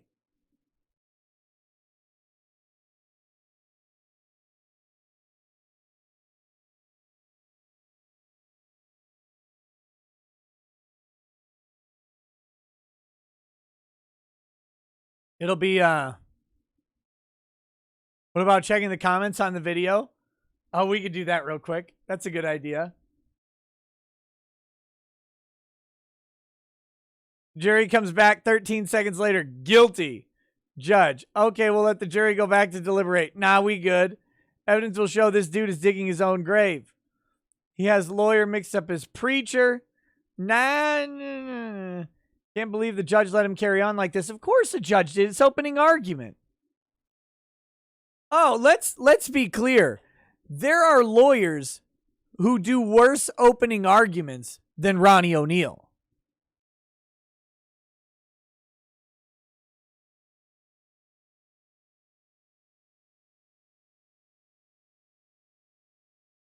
Let's be real about that. He should tell the judge that his client is pleading insanity. Feel bad laughing at a case so serious, but this dude is wild. Only thing I'm impressed with is his confidence, although he's a joker. I wonder how many of these people watch the whole thing. Might win his case if he pleads insanity. This fool is crazy. So sad for the little boy. Look on the judge's face is priceless. Trying to convince the jury that you aren't an angry, unhinged individual by acting angry and unhinged for a solid 30 minutes. Bold strategy. So yeah, we've got a bunch of people here. Severe psychosis at its best. I don't think this is severe psychosis. No father who lost his family. Actually, let's talk about this one here. This guy says, no father who lost his family and gets accused of killing them would act that way. This guy's pathetic.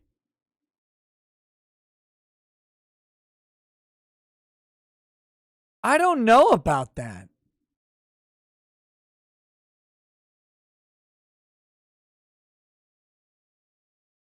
I don't know about that at all.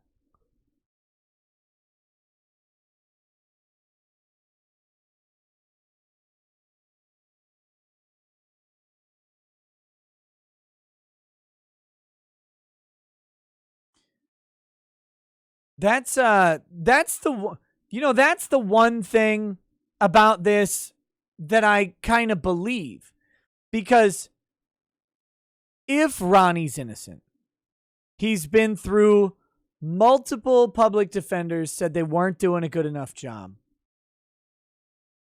If Ronnie is innocent and he's been accused of killing his kid, I think actually his demeanor is believable. I think that, like, believability is not Ronnie's problem. Courtroom decorum, appropriate strategy, not yelling at the jury just in general. Those things are problems that Ronnie has.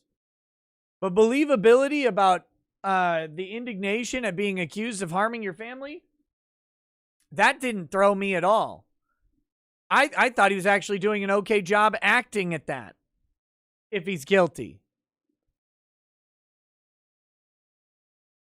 So, Ron will win the case, get his law degree, and become governor. God, that'd be the best. That'd be the best.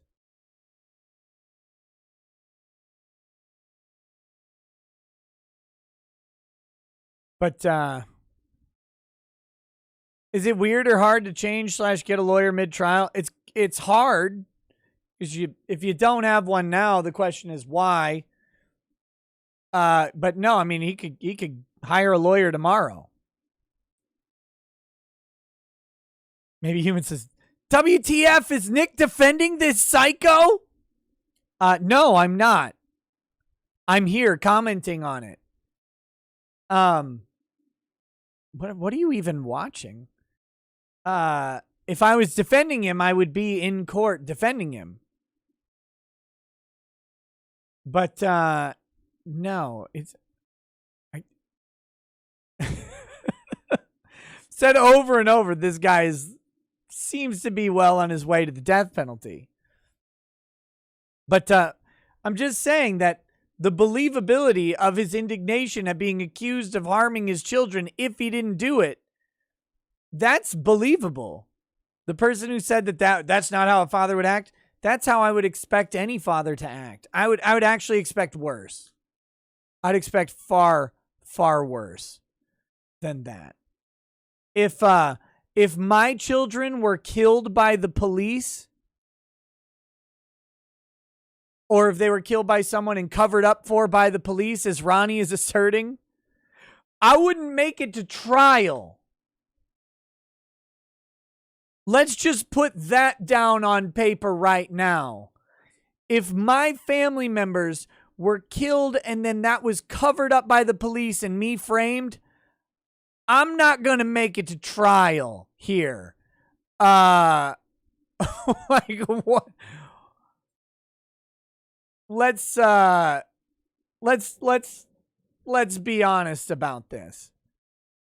Everybody, that's a kill list right there.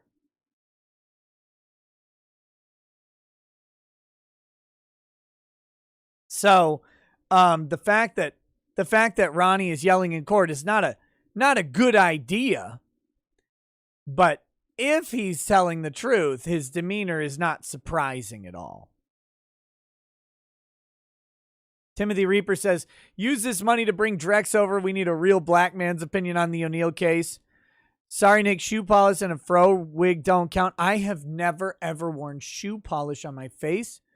That accusation is disgusting. And your refusal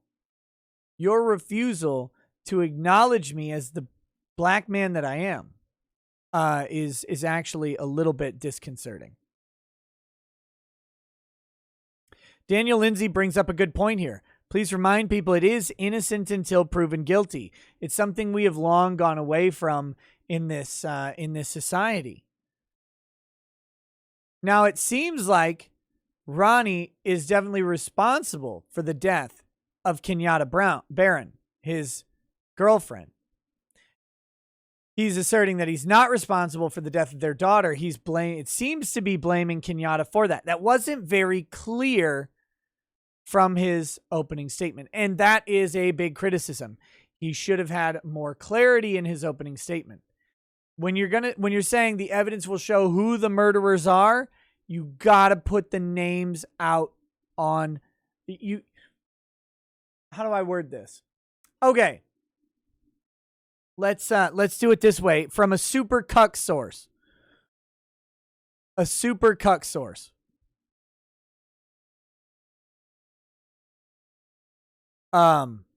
Is the NPR podcast Serial. The first season of Serial is really, really good. It's about Adnan Syed, who was accused of killing his girlfriend. The Innocence Project was trying to get Adnan Syed a mistrial. Years later, he expended all of his appeals. He's in prison forever. And they're trying to get him a mistrial. And the Innocence Project, this is what they do. And whoever was speaking on behalf of them made the point very clear. If you're going to assert that the person convicted or accused of killing someone isn't the party who killed them, you can't do it in a vacuum. You have to provide a plausible alternative. It's not a legal requirement, but it's a psychological requirement. You have to give the judge, the jury, whoever it is, you've got to give them someone else, because otherwise you're just saying, well, it could have been someone. Well, sure, it could have been anyone, but who was it though? And this is one of the biggest failings of Ronnie Oneal's very fiery oratory, is that in all of his accusation and implication, he doesn't once lay out who would have done it. You got to put down who you think did it, especially if you're saying the evidence will show who did it. So that's that. That was a fun case, man. Fun thing.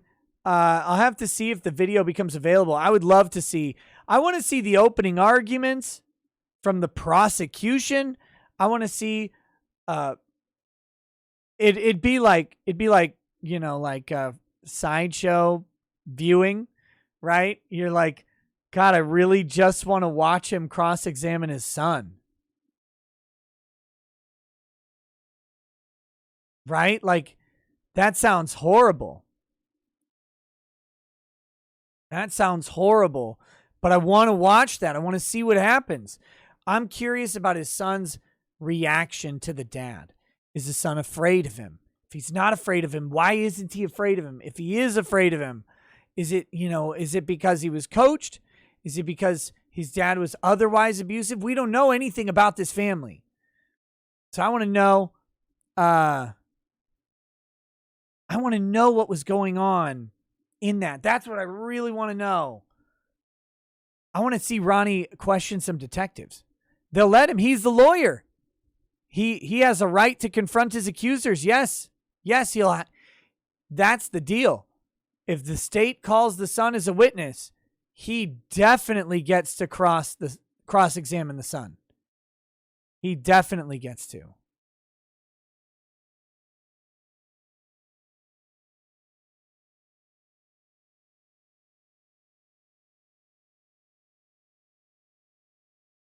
All right. Oh boy.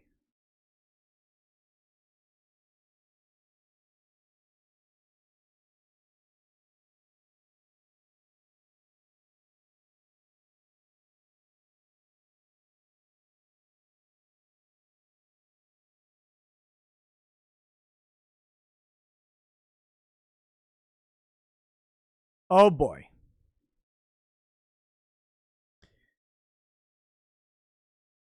What's with the equating individualism with white supremacy as of late?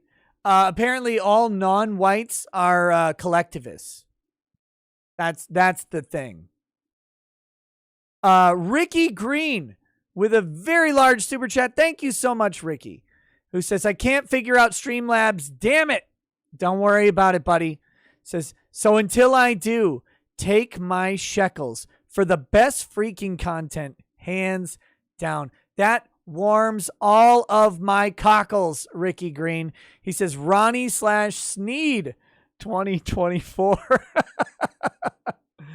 Oh, man. Thank you so much. I very much appreciate the super chat. Thank you. All right.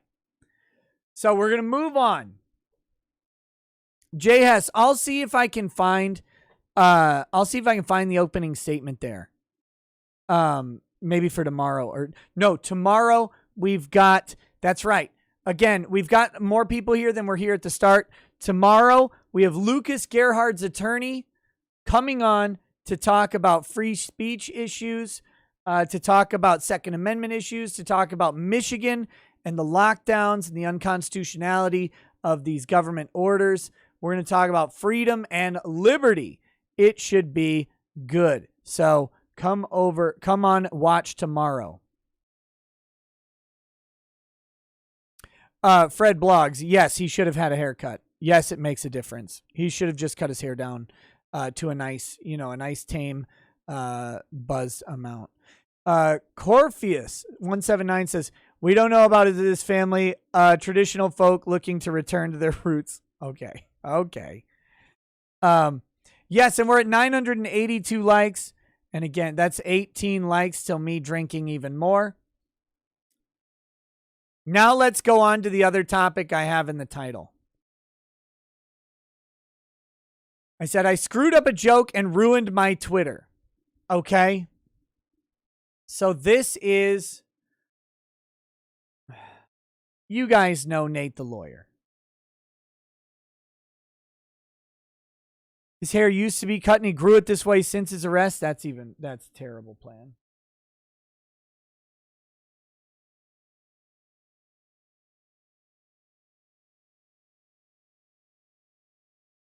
Thousand like shot.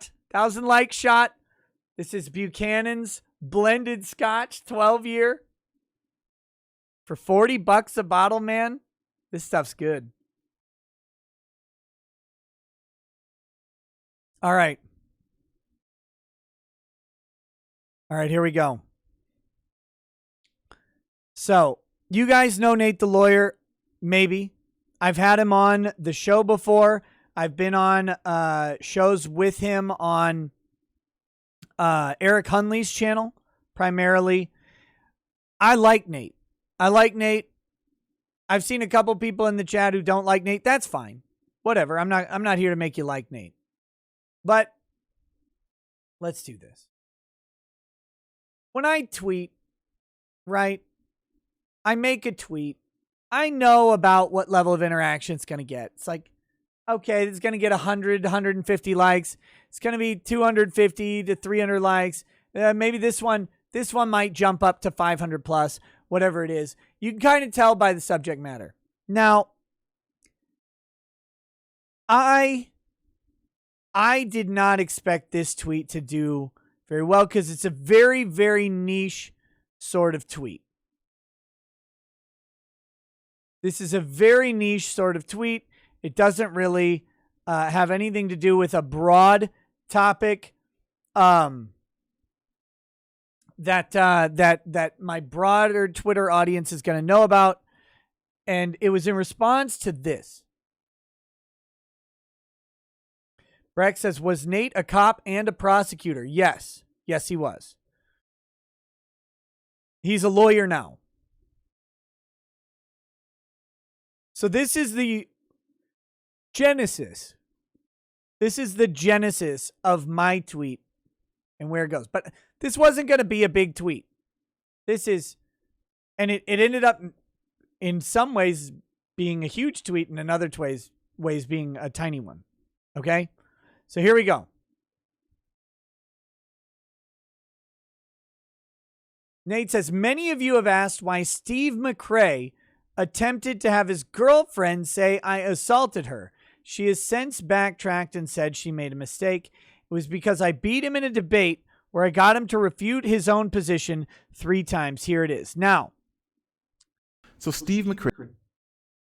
This is Nate's video about this. We are not going to watch all of this because it's 10 minutes. It's 10 minutes long, and we don't need it for the purposes here. But this is Nate, a video from like a year ago. He did. And you can tell this is Nate from a year ago, right? This is what I love about YouTube. If you go back and watch my videos from a year, 2 years, 3 years ago, God, I can't do it. I can't watch them. People change so much. Our styles change so much. The way we talk, the way we look, everything changes. And we don't really notice because, like, if you're watching me every day, you're watching this change in real time, so it's all gradual. If you go back, it's very, very distinctly different.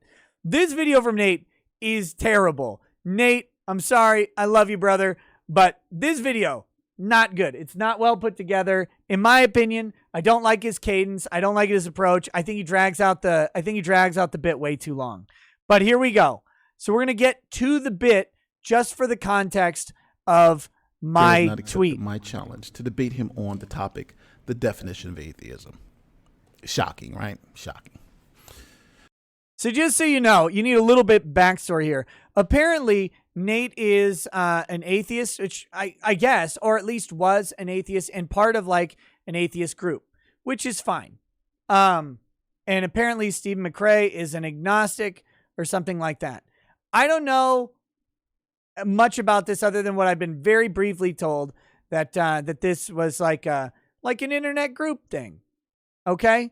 So, Nate wants to debate Steve McRae on atheism versus agnosticism or something like that.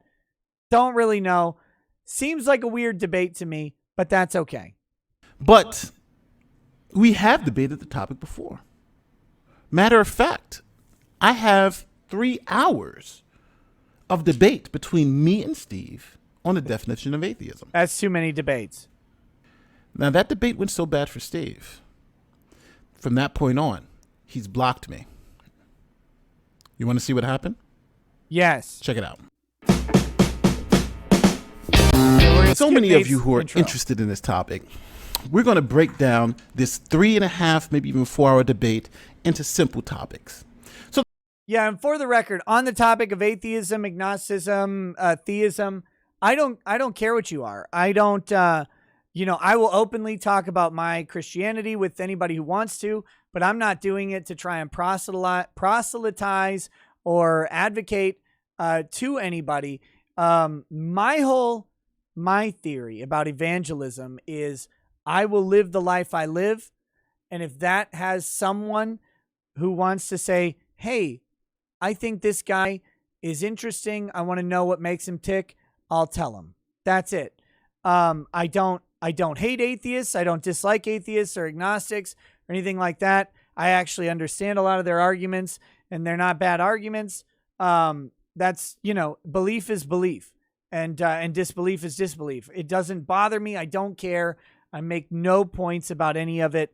Man, I just try to make people laugh and smile. I don't care who you are. So the first topic is, what is Steve's argument against using atheism as a lack of belief? Right? What's his argument? Why does he believe that defining atheism as a lack of belief is such a problem? So let's let Steve explain it. So in our debate, he explains why he believes it's such a problem. I call this Atheist Rocks. Let's look at the logic, right? Yeah. You have P, which is your proposition, yes, or not P, yes, right? Correct. Now, let's say, I'm going to say P is a... I love Nate's old profile picture with the hat and everything. I hate logic arguments. I hate them. I hate them. I hate them. I hate them. People who use them are annoying a lot of times, but sometimes they're what's required. In this, you're going to notice some very big problems with the logical argument in general. Proposition of theism, but we understand that to be theism is at least one God exists. So for simplicity, I'm just saying that theism. So you have theism or not theism. Would you agree? Correct. Okay. So anybody that's not a theist, anybody who doesn't have at least one God belief is a non-theist in that regard, correct? I would say yes. All right, awesome. Now, by changing that word to non-theism as to atheism, which is what the psychological state does, then now you have anything that's not theist is now an atheist, right? You're just changing that word non-theist to atheist. Would you agree? Yes, you're saying if you're expressing. I actually disagree with the premise that a non-theist is an atheist, but, who cares? Expressing a psychological state of belief, you are now an atheist. Right. So that is a disjunction. Now, a disjunction would be P and Q. Okay. Right. So instead of P or not P, you have P or Q. Yeah. So if you have P or Q, not Q, therefore P, or P or Q, not P, therefore Q. In an actual disjunction where you only have two options, right? So like existentially, the gumballs are even or odd, right? So P or Q, not Q, odd, then it must be P, which is even. But anyways, okay, so you agree that everything in the universe that's not a theist is now an atheist. No, everything in the universe that's not a theist is not an atheist. That's not it. For one, it's not a binary proposition. For two, not everything is capable of theism. Therefore, not everything can be capable of atheism. For one to exist, the other must exist in the same relevant space. And this is where we get the genesis of this stupid assertion that's coming out. Okay, here we go. Watered down the word to mean nothing, because now my monitor is an atheist. Nope, your monitor is not an atheist. Your monitor is not capable of making a decision outside of atheism. Therefore, it cannot make a decision to be atheist. Rock is an atheist. So you've heard it yourself. If you define atheism as a lack of belief, you get this. Okay, so now you understand. This is all you need for my dumb joke. That's all this whole thing is for a dumb joke. All right? Rocks, right? Rocks are atheists. And then what they go on to show is later, rocks are agnostic because rocks can't be theists. So same thing. So rocks are not, and I think Nate's point here is that Steve doesn't recognize, when Steve admits that all rocks are agnostic, that you can't be simultaneously atheist and agnostic. So rocks can't be both atheistic and agnostic because they're two different positions. And so there's a disjunction there or whatever. Who cares? This is this is why I don't like debating this stuff. It doesn't matter. Now, let's get to the most important thing on the planet, which is me.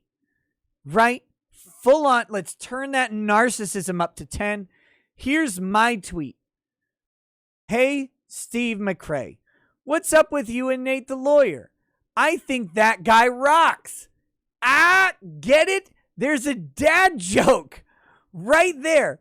But I hear you have some friction. What's the story?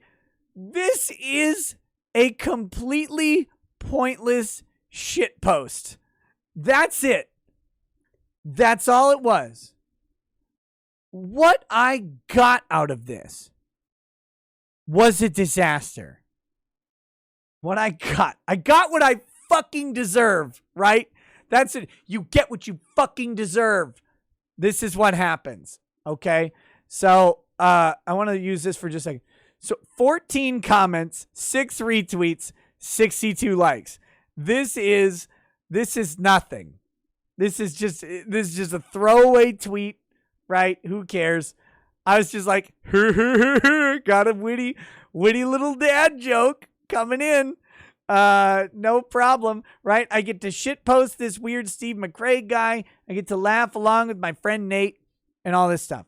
So, Nate says, hypo, if you tell your business partner to secretly hold all your money so you continue to get welfare benefits, specifically so you don't go over the income threshold, you made $40,000 online but only report $4,000, is this a problem? Hypo, yes. Assuming the facts of this hypothetical are correct, very, very fucking much a problem. Don't do this. Don't do that. That would be a problem. Okay? So, this thing says there's 14 comments, right? There's a lot more comments. There's a lot more comments. And Nate is responsible for like 13 of them. So, geez, Nate, calm down. So, he's talking about C. McRae. I'm going to, again, we'll have Nate on to talk about this stuff. Be careful. Steve and his fraud team will report you to the bar. You know how these guys roll. I don't actually know how these guys roll. But they report me to the bar. That'll at least be funny. And then here's the reason. So here's this stuff or whatever. Let's see. More from Nate. Okay, so we got to cover this too. This stuff all came in piecemeal, so I have to bring this stuff up. We're going to get to Steve responded to me. Thank God. Steve responded to me about 100 times. Okay? But here, so Nate says, I almost forgot. Can you also ask him why did he have his girlfriend lie, infer that I assaulted her? I've never met her, never even talked to her. I have never been in the same room or zip code as her. Maybe he will tell you. So let's see what this girlfriend said about Nate. And Nate Brody actively goes after my friends. Warden doesn't. Mm-hmm. Nate Brody's an actual verified. Okay, so what he's saying is Nate goes after my friends. All right? And then he says a name, and that name is the picture that comes up in just a second. Nate Brody actively goes after my friends. Warden doesn't. Mm-hmm. All right, so you can see what happened here. This is allegedly the guy he's calling a friend. Nate has talked about this guy, I guess, who is convicted of rape and indicted on child sexual assault. Okay? Warren something. Nate Brody's an actual verified threat to people and their well-being and happiness and overall mental health. So here's the claim from this lady. She says Nate Brody is an actual verified threat to people.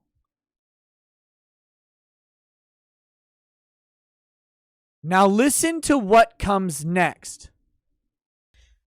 This David Warden guy, I don't know.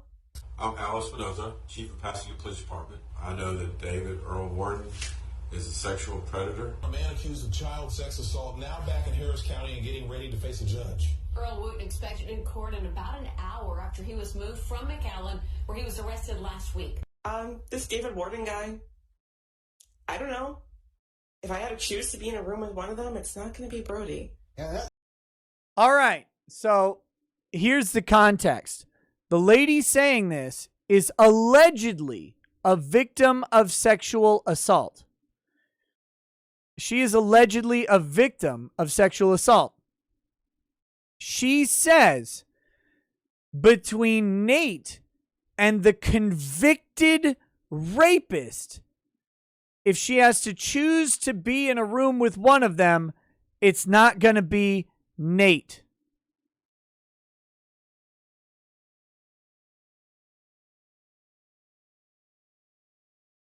Now, apparently, Nate is not supposed to be mad at this statement.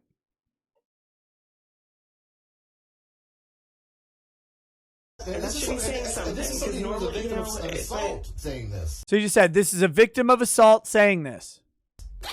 This is something where the victim of assault saying this. And you don't have to give the reasons, but let me ask you both a straightforward question. Do you think Nate Brody has actively harmed you directly and or somebody you care about? I would say that he has tried to actively hurt me. ultimately, at the end of the day, no, it's important. It's an important distinction. Yeah, That should be saying something. This is something normally, of assault. So apparently Nate has tried to actively harm her accordingly. So, all right. So this is what they've said about Nate. I'm going to just suggest that Nate might have a reason to be upset about the implication. Nate's a lawyer. He's a former police officer, former prosecutor. His reputation is very important. He's also, he's a YouTuber or whatever. But like, our licenses hang in the balance of our ethical and good behavior. Suggesting someone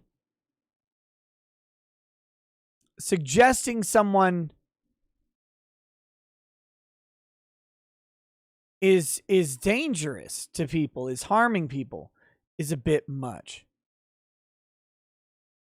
Roxa says that alleged rapist was never convicted. It said convicted on the graphic. I don't know about that.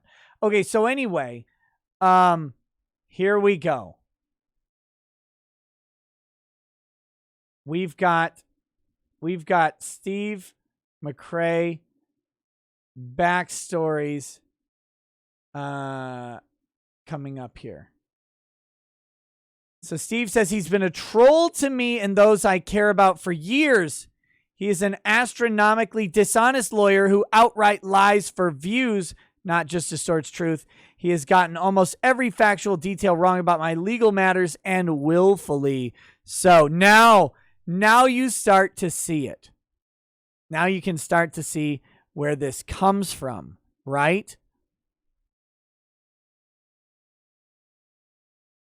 He covered this guy's case. Nate covered the case. This guy didn't like the coverage.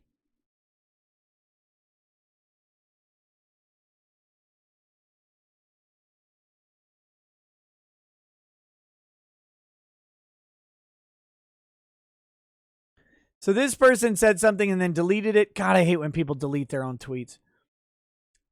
He hasn't had friction from OPT lawyer. That's because he's honest. Let's see if we can find.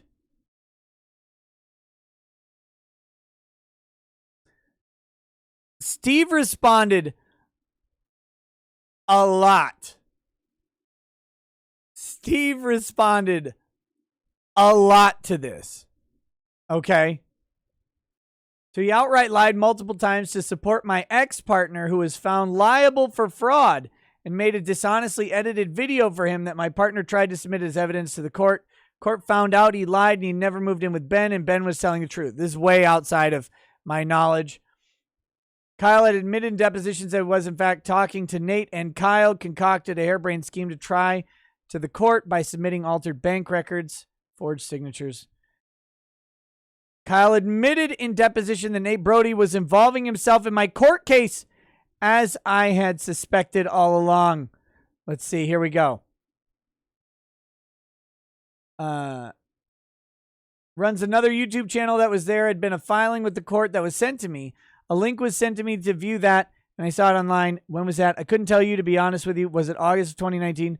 I think it was. I think it was after that. To be honest with you, I couldn't tell you an exact date of when that happened. Give me a ballpark month. August, September. Who sent you that link? Nate Brody. Who is Mr. Brody? He runs another YouTube channel that I guess sort of reports on this, things that are going on with this case. Okay.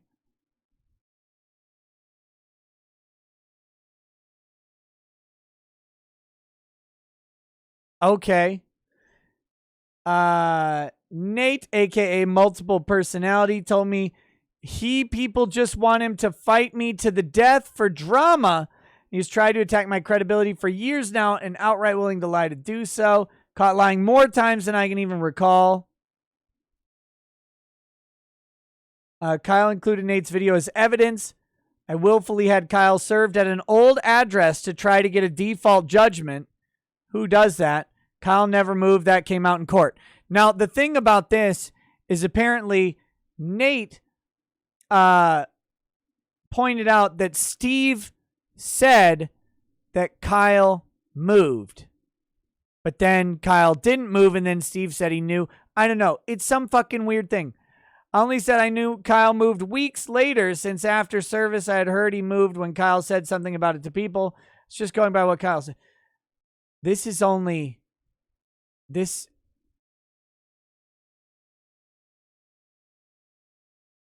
Nate deleted all the videos on his channel. Look at this. This keeps going. This keeps going. Hold on. Let me find the rest of this.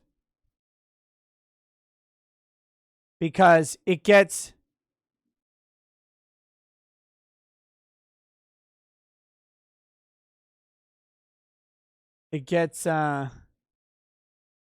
I got to get to this.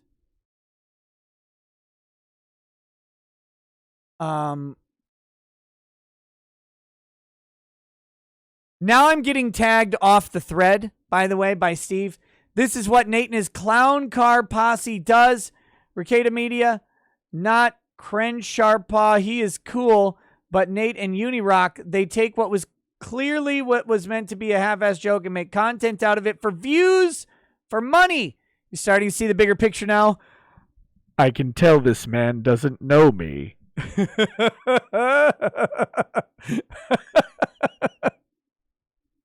But, okay, hold on. I gotta find that. That's not the thing. Here we go.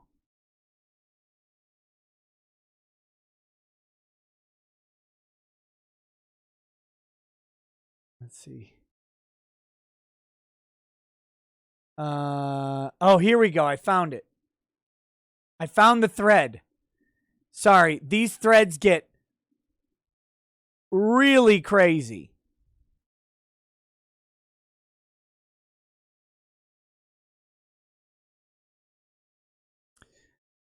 So this guy, man, y'all deal with some crazies from Nameless King. Nick and Kurt with Law Twitter and you with this, lol. Talking to Nate here. Oh, he says, this is who he wants you to trust. One person who says abort and killed 3-year-old kids. The other holds many, many fraudulent fundraisers on his channel. Last one was a fake cancer fundraiser. Steve also holds fraud raiser on his channel too. I don't know anything about this. But once again, Nate willfully takes things out of context. No one suggests 3 years should be killed. The topic was on euthanasia of kids with terminal conditions and extreme pain such as harlequin's ichthyosis with 0 survival. There was a person who faked having cancer who lied to the community immediately after she was found out. Nate still lies for Kyle. Every time Nate wants attention, he pops up like a cockroach to spew. Look, this is my favorite thing. Steve McRae is a YouTuber.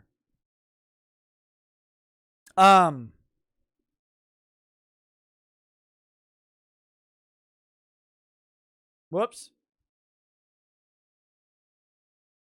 This is a common thing of YouTubers. So Steve McRae, 16.8 thousand subscribers.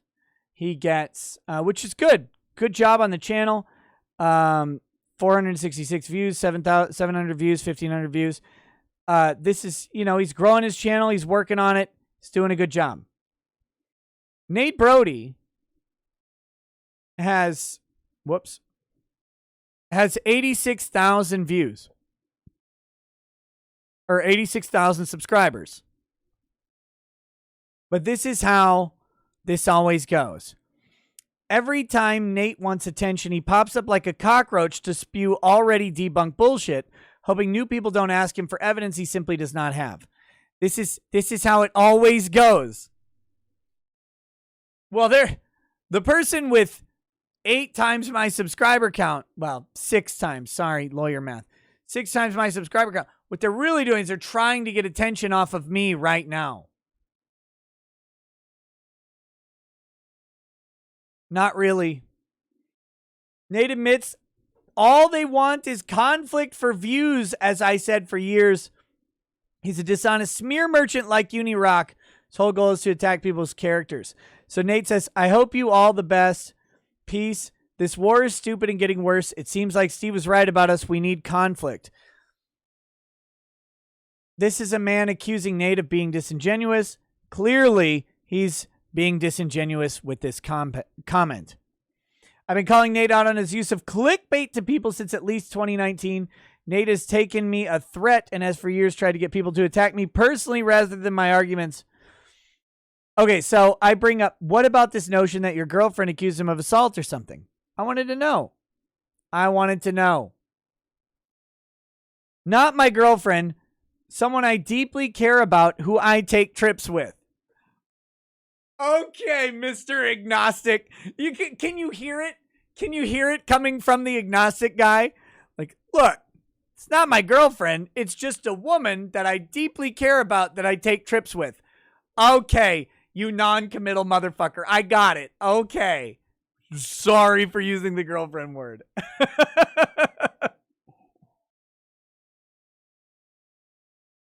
All right.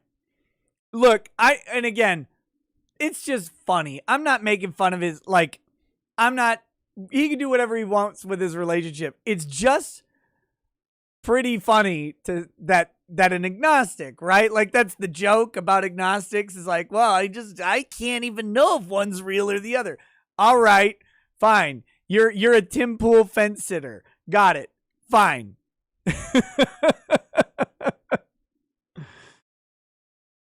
So he screenshots this thing from Nate, says, so we're all on the same page. Sweet Heathen was stalking me on Twitter. Now, I don't know anything about Sweet Heathen and Nate's claim that she was stalking him. I don't know what Nate means by that. I don't know. Hopefully, maybe he can elucidate for us why he's making this claim. He says she was stalking him on Twitter. He says, here are all the times I tweeted with her directly, only 4 times. Who is stalking who? Well, we know Nate tweets to her 4 times. We don't know how many times she tweets Nate. I don't know what he means.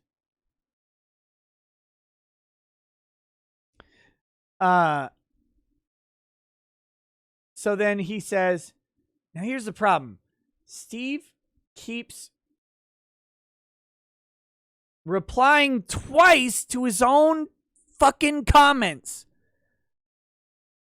which is annoying because, you can't. Twitter needs to be burned at the stake.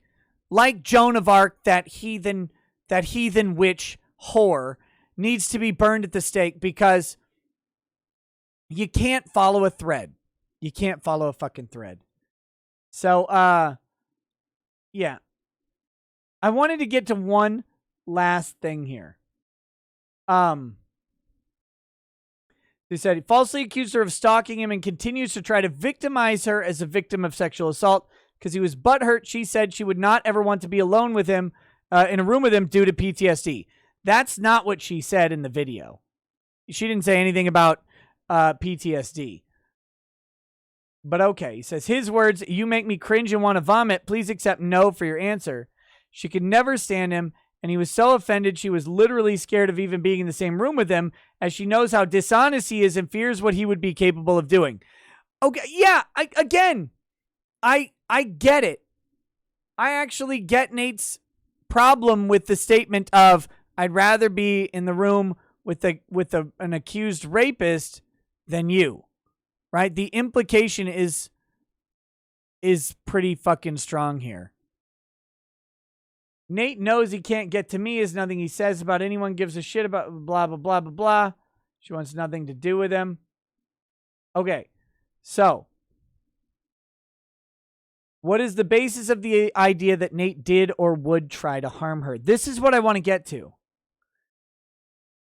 She never said anything about physically harming her. She knows Nate goes after people to try and character assassinate them, and he said some pretty shitty things about Sweet in videos now deleted, trying to harm her reputation, not her physically. I would never delete the video.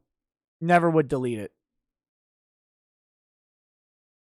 Never would delete anything. But this is how it goes, right? You make a video, you talk about someone, suddenly you're going after them. You're stalking them. All right. All right. Here we go. This is my weirdest. This is the weirdest fucking point in this. Tax Burner says, Nick, are you getting way too invested in BS Twitter drama? No. I've made like a couple tweets and I get just a bunch of these things keep coming in. And I find them interesting and wild because this, I've got a point on this. Okay? But listen to this thing. This is where I want to get to this bit here. Sweet was put in a position while we were on vacation. Notice the passiveness here. While we were on vacation with someone who said he would put a woman's head through a wall if she popped off to him and triggered him. And I did not know this and trusted this person to drive Sweet around. This affected her PTSD just like Nate did. Okay. So this guy puts the woman with PTSD in a car with the man who triggers her PTSD. Physically puts her in a space with a man who has said this thing, but he's mad at Nate for making videos. Nate didn't care about her PTSD, continued to make videos about her, claiming she was stalking him, blah, blah, blah, blah. So I point out, that's weird since it doesn't seem like Nate ever threatened her or anyone, but she would rather be in a room with a convicted rapist. Seems a bit inflammatory. Do you think Nate is unjustified in taking offense to that implied allegation? He doesn't have an answer here. Don't take this the wrong way, but it seems kind of like you put her in more direct harm with the driver than Nate ever did. Well, I wasn't aware of the driver's issues with women's until after the fact and have cut all ties with him. And his action certainly does not justify Nate using a victim of sexual assault as a weapon, falsely claiming she was stalking him. Does it? You think this is okay behavior? But again, so look, I know this is weird and very, very niche, but a couple things. This is what always fucking happens.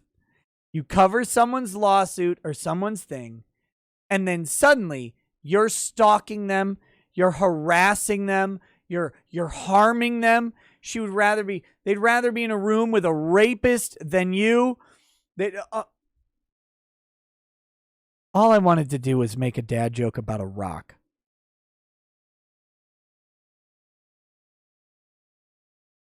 All I wanted to do was make a dad joke about a fucking rock. That's it. And now, Steve McRae has said he would like to talk to me, but he's not sure. He's not sure if I'm sea lioning or if I'm being dishonest or whatever. There's so many fucking tweets I can't even find it, which is fine because this is getting boring anyway. But now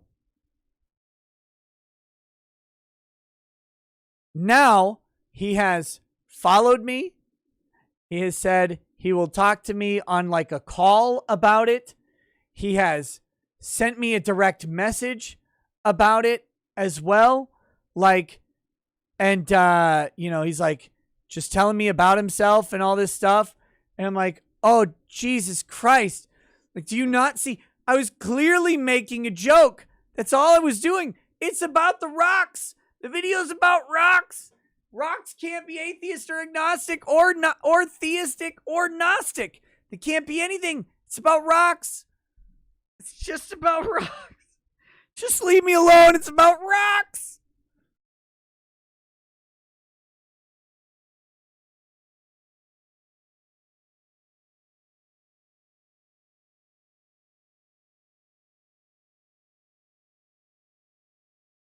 So now I'm like best friends with Steve McRae, apparently.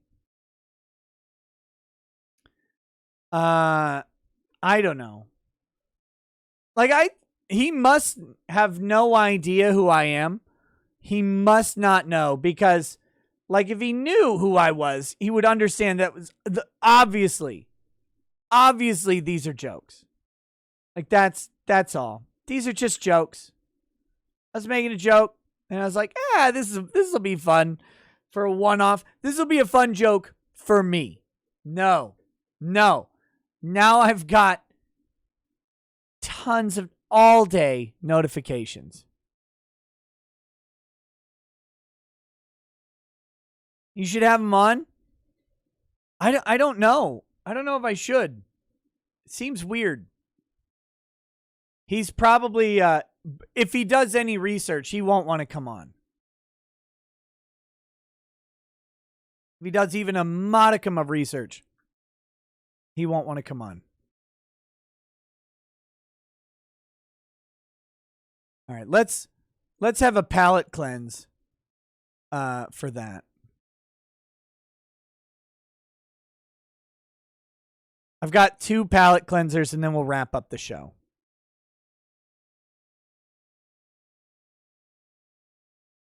This is one of my I get so many of these now.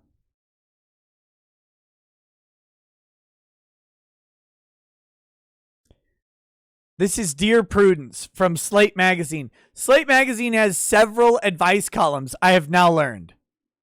I've now learned that Slate Magazine has several advice columns. People are legitimately sending to Slate Magazine their life problems to try and figure out how to live.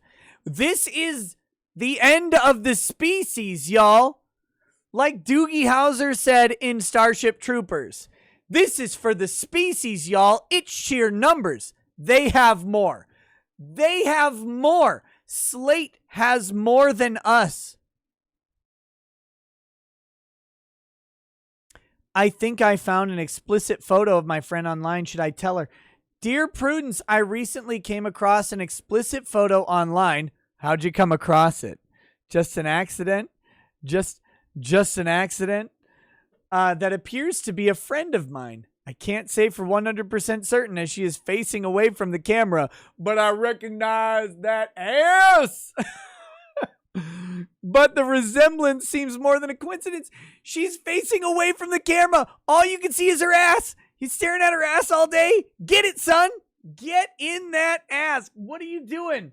What are you doing online talking to a gay weirdo? Go after that hot whore of a friend. What are you thinking? All right. Anyway.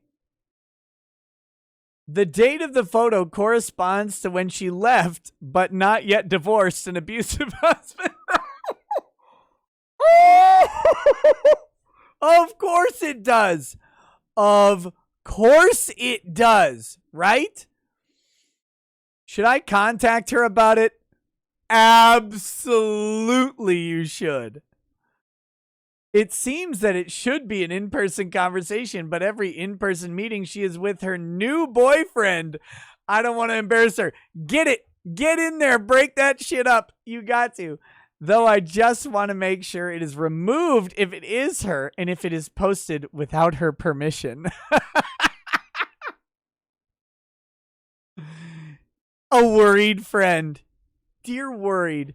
It's so hard to know what someone would want in a situation like this one. I wish all friendships could start off with a quick questionnaire. If your outfit looks horrible, am I supposed to tell you? Yes. If I think your partner is cheating, should I say something? No. Nope, you shouldn't. This is the best life advice Dick Masterson ever gave to anybody. Do not involve yourself. Don't do it in the relationship breakup or whatever as a man of a woman. Like if you're a woman, whatever.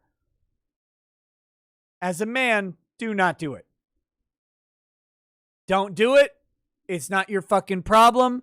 That's how you get shot. Stay away from it. It's not your thing. They may already know. They may be okay with it. Don't do it. Don't do it. You are a man. Do not do it. Worry about your own fucking problems.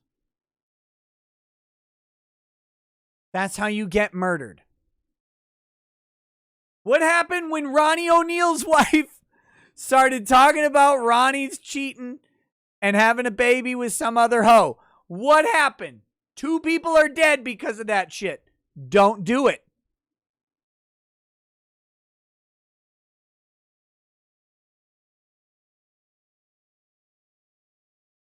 All right. If I stumble upon an explicit picture that might be you, but also might be a total stranger, would you like me to bring it to your attention? But they don't. And I think it's always better to err on the side of not bringing up questionable information that could really stress someone out. I mean, after all, there's a lot you don't know here, including, did she put the photo online herself? Would trying to remove it require contact with her abusive ex? And the key question, is the photo even of her? If you don't know the answer to that, no one else does either. Look, somebody fucking knows. Somebody knows. Because there's so much uncertainty here, it might be better just to keep this to yourself.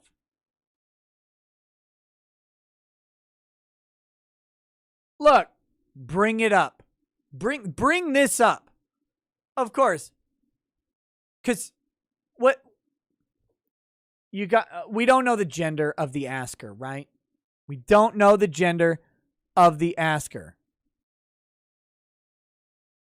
If it's a guy, hey, look, I came across this picture, kind of curious. Is this you? Is this you? Girl, you looking good, right?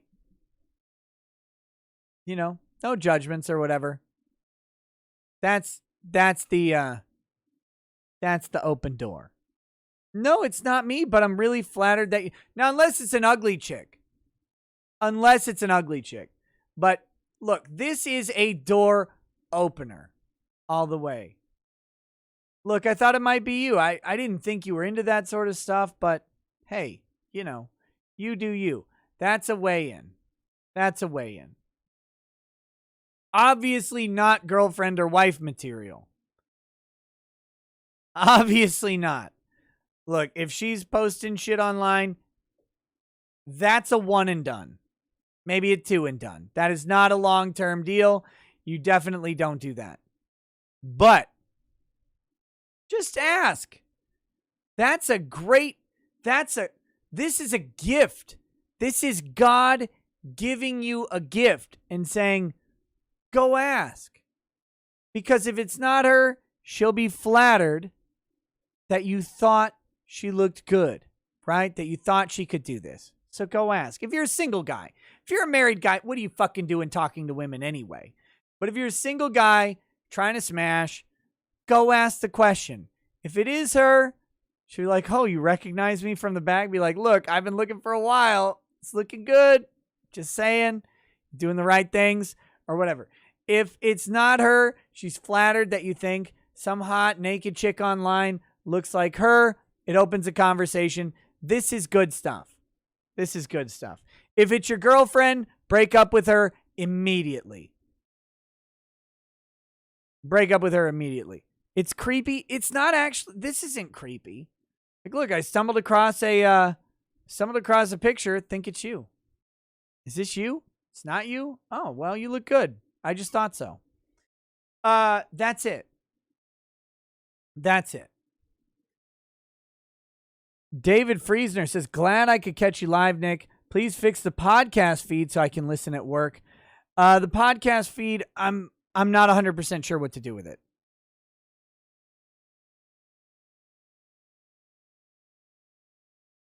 But again, this is someone asking some like gay 20-year-old for life advice, which you should never do.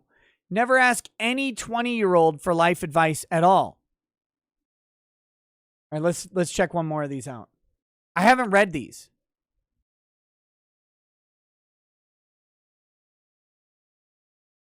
Dear Prudence says, my sister was the driver in a horrific car accident that killed her best friends. Oh, shit. The couple left behind Emily, a 1-year-old. Emily has grandparents who love her and care for her, but my sister insists she is basically little orphan Annie. She spoils Emily outrageously. Emily has been to Europe 4 times and Disney World a dozen. Her birthdays, hosted by my sister, are scripted events with party planners. Emily can barely add something to her Amazon wish list before my sister buys it for her. I have 4 children. My sister sends them $100 on their birthday and for Christmas. She sees them at her parents' home, but hasn't offered to spend one-on-one time since she babysat for a week while my husband and I went on our second honeymoon. I'm sorry. Wait a minute. Are you jealous that your sister is doting on the child whose parents she regrets killing rather than your fucking kids? Are you serious right now?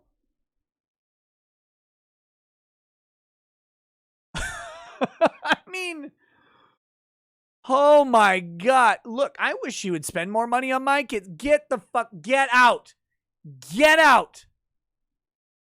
Go put your head under an automatic forge hammer and get smashed. What the fuck is wrong with you?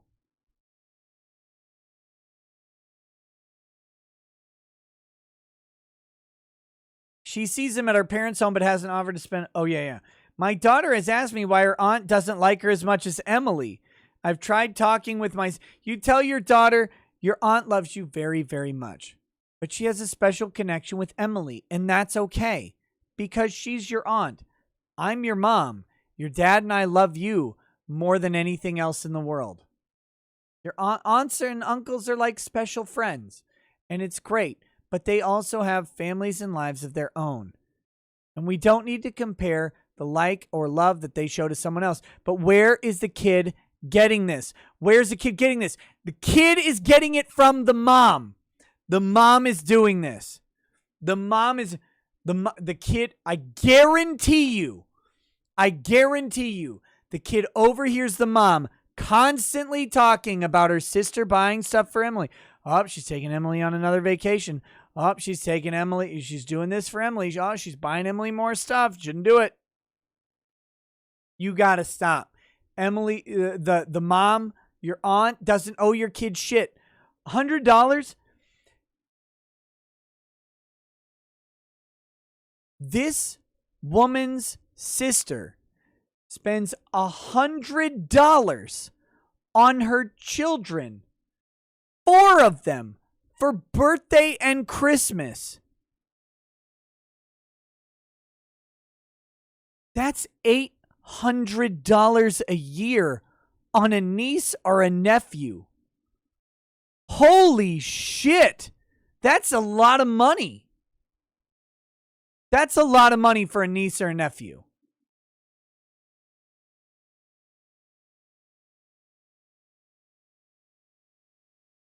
You got no business complaining. Yeah, Carla Vargas says, no way, $20 max. Look, around our family, it's aunt and uncle gifts to nieces and nephews. We got a fucking lot of them, right? Because we're small town Christians. We got lots of nieces and nephews. It's $20. It's $20. You know why? Because you might have more than $20. Someone else might barely be able to get $20. One of the other aunts and uncles, they might not have $20. You don't want anybody feeling bad. And plus, it's just shit that kids getting. It's a birthday gift. It's a birthday gift. It's just garbage. A year from now, the kid will forget they even got it. For me, I might spend $25, $30, $40 but I don't tell anybody what I spend, right? Because it doesn't matter. I buy a gift that I think the kid will like. If I can't find a $20 gift, it's like, oh God, this is $25. Do I really fucking care? $5? No one else needs to know, right? No one else needs to know. It's just a gift that the kid's going to get. Chances are, kids are stupid, by the way. They're going to like the box or the bag or the tissue paper that they got more than whatever you spent money on anyway.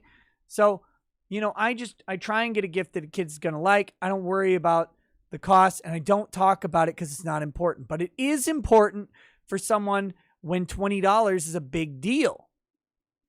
$20 is a big deal for one of my in-laws. Like, I'm not going to stomp on that or shame on that or whatever. They put thought into their gift. This is fucking weird to me. This is real weird to me.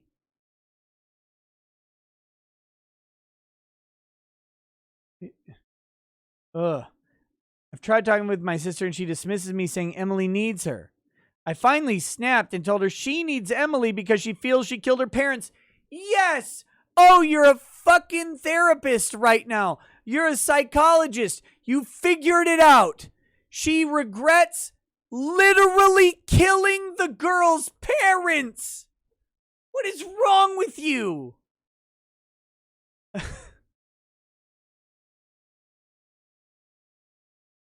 The accident wasn't her fault. She was driving. It doesn't matter whose fault it was. It's her fucking fault in her mind. Leave her alone. And taking Emily to Disney World again isn't going to bring them back. No. Listen to this jealous fucking bitch. This is the most awful thing I can think of about. Like, fuck off. But she is alienating her actual nieces and nephews. Oh my God. Wish my kids' aunt and uncles would... Actually, I don't. This is a joke. I don't want $100 worth of shit for my kids from anybody at all. But, like, this is not alienation. My sister went quiet, then told me to go die, and then we can compare Emily's situation to my children. Beast. Go die, bitch. Until then, she was done with my greed. Yes! Nailed it! Fucking nailed the concern troll. Hey, go fucking die. Try that out. See how your kids like it then.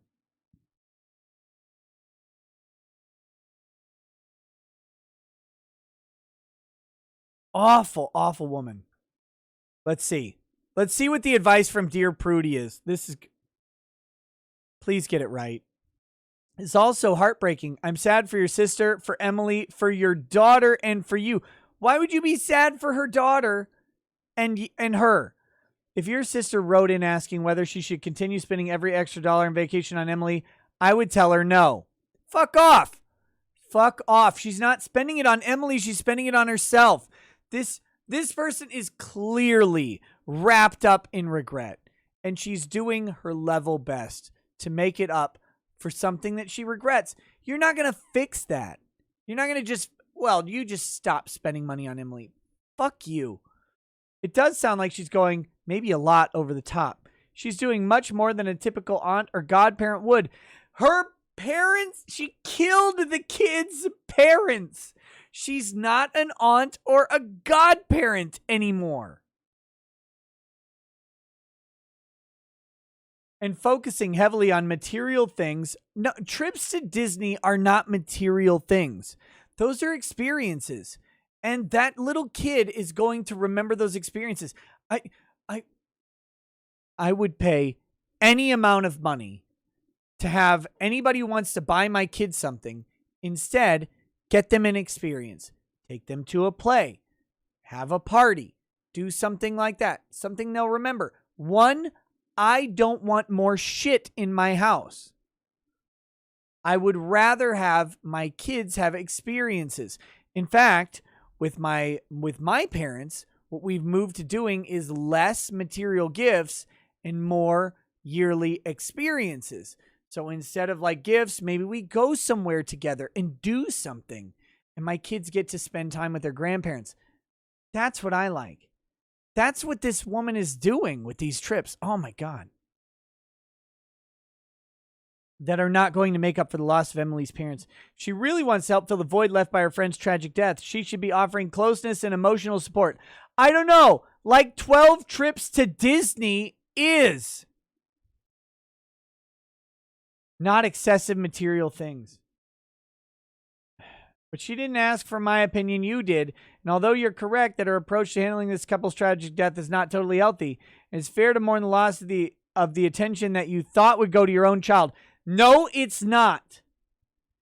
Aunts and uncles do not owe nieces and nephews any attention. They're aunts and uncles. They're attenuated from the children.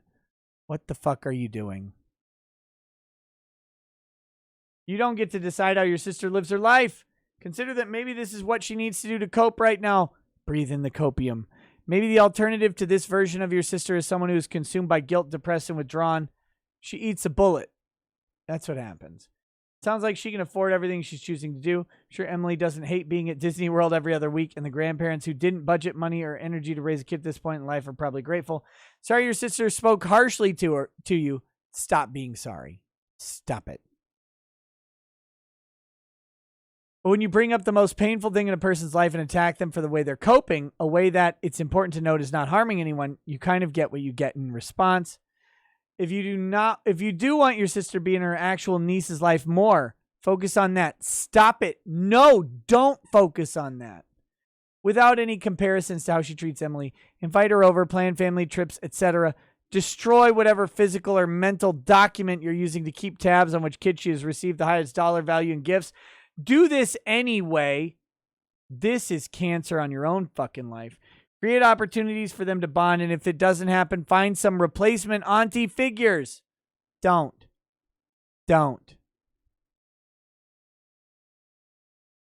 Don't find replacement auntie figures. Your sister has demonstrated to you that being a special adult in a kid's life doesn't require a biological connection.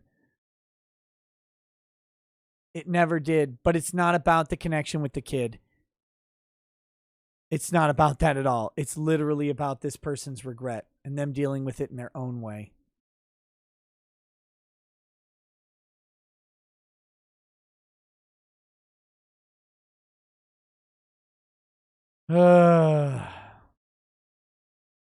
All that person should have said is get the fuck over yourself to the mom. That's it. That's the only advice that was necessary. Get the fuck over yourself.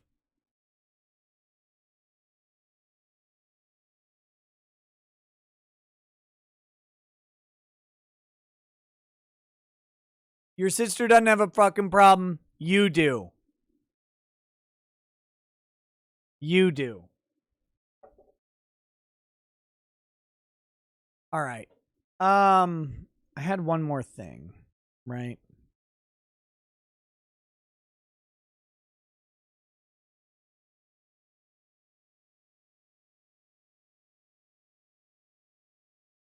This is kind of short. Have you guys heard of Lin-Manuel Miranda, the creator of Hamilton? He's a musical composer for Moana as well. And his musical that was a hit before Hamilton was called In the Heights. In the Heights. And it's about the Washington Heights in New York City. And it's a musical.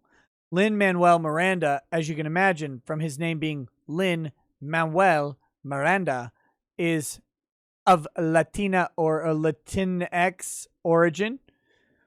And he is known for making relatively woke but competent musical content. Okay. I like Hamilton. I've never seen In the Heights. I've heard a couple songs from it. The songs sound okay or whatever. Fine. I would probably go see In the Heights live. I don't know if I'd watch the movie. But that being said, this is my favorite thing that is happening right now in media. After backlash, Lin-Manuel Miranda apologizes for In the Heights' lack of black representation. Not enough darkies in your show, you bigot. Look, In the Heights and Hamilton are literally about utilizing representation. They are the woke. They're the woke done like to the maximum that you can do. And they released this movie. And can I find the fucking tweets? I think I retweeted it. Hold on. Yes. We've got a quick video to watch here about this. This is from the director of the show.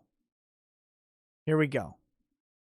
The late night shit taste beans and rice. It's some shaved ice. I ain't gonna say it twice. Turn up the street lights. We taking the flight to a couple of days in the life for what it's like in Washington Heights. In Washington Heights. Okay, so that if you've ever heard, I should say, Lin-Manuel Miranda song, Lin-Manuel Miranda musical number, they all sounds like this. They all sound like this, okay? That's his style. That's what he does. If you listen to Moana, they sound like that too. That's fine. All right, so that's part of the trailer of In the Heights. What I want you to note, look at the cast here, right? Very, very diverse. You've got a buffet table of races and ethnicities. You've got all of that stuff going on. That's fine. Everybody. Now, what does the Root, Felice Leon, look at this guy. Look at this fucking guy. What does the Root have to say about this? Congratulations on In the Heights. It was a lovely musical, but as a Black woman of Cuban descent, it was a lovely musical, but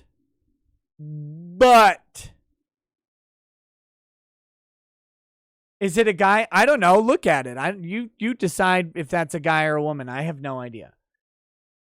But, and you know, the director's asshole puckered up immediately when he said, but. Specifically from New York City. I said guy. Yeah, I know I said guy. Look at him. It would be remiss of me to not acknowledge the fact that most of your principal actors were light-skinned or white-passing Latinx people. So with that...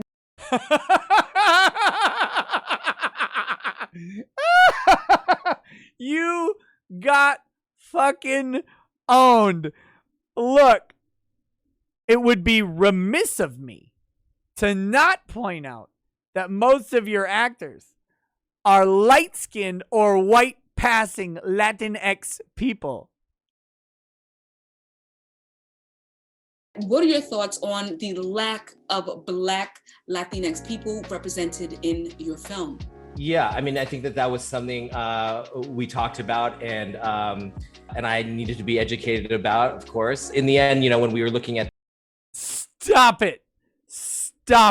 Stop apologizing to these fucking morons. The cast, we tried to get the people who were best for those roles, and that specifically, and we saw a lot of people like Daphne or Dasha.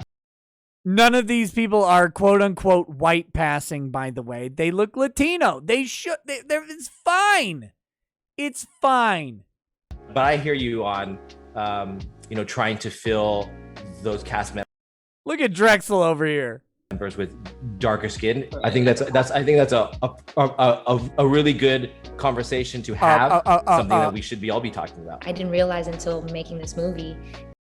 This chick is a Black Latina. She is a mixed Black Latina, and she is going to talk about everything that she learned about how she's not Black enough. I'm not fucking kidding. These people they're broken inside. That I didn't really get to see myself or people that look like my siblings that are darker than me on screen. And I didn't realize how much that Look at this chick's eyebrows. Oh my God, that's horrifying. Affected the limitations that I put on myself, being someone who wanted to be an artist and be an actress and, you know, even be in the Latin music industry, being Afro-Latina. I feel so blessed. We get to express the diversity that is within the Latinx community. I realized my entire dream in my whole life was to grow up to represent my community in a major blockbuster production. But I realize now that I'm too light-skinned to do it. God, oh man. In a way that we haven't been able to see on screen, because so many times we're put on screen in one particular way, and since we get so little opportunities, everyone wants to claim that one story because it's all we got. I think it's important to note though that in the audition process, which was a long audition process, there were a lot of Afro-Latinos there, a lot of darker skinned people, and I think they were looking for just. And they just didn't make it. No, they just didn't make it. They just didn't make it in the show. This isn't helping her point with the black chick, by the way. The black chick is like, so there were lots of Afro-Latinas and you didn't cast any of them? Not a single one? Oh, that's not helping you. You are not reading the room right here. This lady's hostile to you. You think you're a friend? You think you're amongst allies? You think you're amongst an ally? That's not an ally. That thing is a communist. That thing hates you and what you stand for. You are not dark enough, sweetie. That is a racist. You're in the room with a racist who hates your light skin. As Drexel might say, who envies your light skin.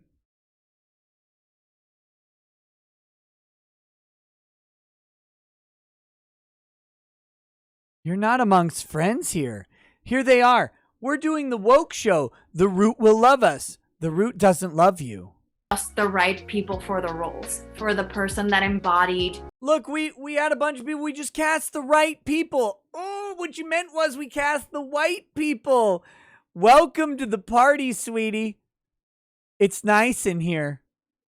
Each character in the fullest extent, and I think we are all very much like our characters, so much so that a lot of times it didn't even feel like we were acting. They just kind of let us live in there. And because the cast ended up being us, and Washington Heights is a melting pot of Black and Latinx people, John and Lynn wanted the dancers and the big numbers to feel very truthful to what the community looks like. Uh-oh, how do you think this point goes for her? Just a brief poll in the chat. I'll wait. One, if you think this goes well, that they added a bunch of black dancers. And two, if you think this goes bad, that they added a bunch of black dancers. I'll wait. You guys decide. One's for it goes great, and two's for it goes bad. Because they intentionally added black dancers. Twos? You think this is going to go poorly? Oh, no. What are you talking about? Why would this go bad? I'm seeing an over. Let's check the answer. Let's check your answer with the teacher's guide. Did you not see that in the dancers as well? Those are roles that historically we've been able to fill, right? We've been able to be the dancers, and we've been able to be in the hair salons and, this and that. But like a lead, that's that. Oh, no. We've always been the dancers. We've always been in the hair salons. But black people have never been in the lead of anything. They've never been. To be in the lead, you got to put us in the lead role. If you don't put us in the lead role, you are a racist. That's the breakthrough. We want to see black people in the Heights. We want to see Afro-Panamanians, black Cubans, black Dominicans. That's what we want to see, and that's what we were. We want to see black people in the Heights. We're yearning for and hoping for. I hope that at least that encourages more people to tell more stories and get out there and do it right then. There is a long history of colorism and pigmentocracy in Latin America. And colorism and pigmentocracy. Get that pigmentocracy. You need to know. With that, what would you say to folks who say that in the Heights privileges white passing and light-skinned Latinx people? Simple. Here's how you handle this interview. Let me help you. Let me help you. Because I'll tell you what, The Root, the employees of The Root can't afford to buy your movie anyway. You say, that's bullshit. That's all you have to say. That's it. That's bullshit. Or, if you don't want to swear, you say, that's fucking stupid. Are you fucking stupid? Are you serious? We made a movie that is about an entire ethnic group, about a cultural heritage, about cultural traditions passed down through my family, through Lin-Manuel's family, through our actors' families. We made a vehicle to go to the world to show how our culture and our families developed. And you're going to shit on that? Are you fucking stupid? Because there's not enough black people in it? Are you fucking dumb? That's what he should say. I would say that that's a fair conversation to have. It's not a fair conversation. It never was fair. The never was meme or always was meme, always has been, right? It's the fucking, it's two astronauts up there with his dumb face and hers in the background. And it's like, oh, so it was never it wasn't a fair conversation. She's like, never has been, kid. Blam! I mean, listen, we're not going to get everything right in a movie. We tried our best. You got nothing wrong. You got nothing. Stop it. Stop it. Do you know how much budget they spent on wokenizing this film? How much revenue they gave up by hiring Latinx actors who nobody knows to fill major roles. Like, I don't want to come across as too gay here, but In the Heights is a Broadway breakout hit. In the Heights made Hamilton possible. In the Heights made Moana possible. In the Heights put Lin-Manuel Miranda into the remake of Mary Poppins. In the Heights launched this man into pop culture. Some people may think that's a bad thing or whatever, but whatever you think about it, them doing this project and putting it on to a theatrical and major streaming release, this is a big deal for this industry. This isn't some blip on the cultural radar. This is huge. They put tons of money. They put tons of money into representation, into making sure that they were carefully selecting genuine Latino actors. Like, this is intentionally done. They paid the woke toll. That's what you have to understand about this. New York City's not pop culture. No. They're putting it into pop culture. They're telling the story of Washington Heights into pop culture. That's the goal of what they're trying to do.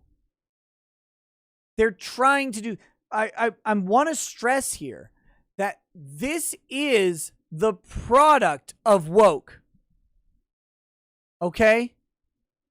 It is the intentionality of woke. This is the end result. And what these dumb motherfuckers have not learned is that there is no satisfying the woke Gestapo.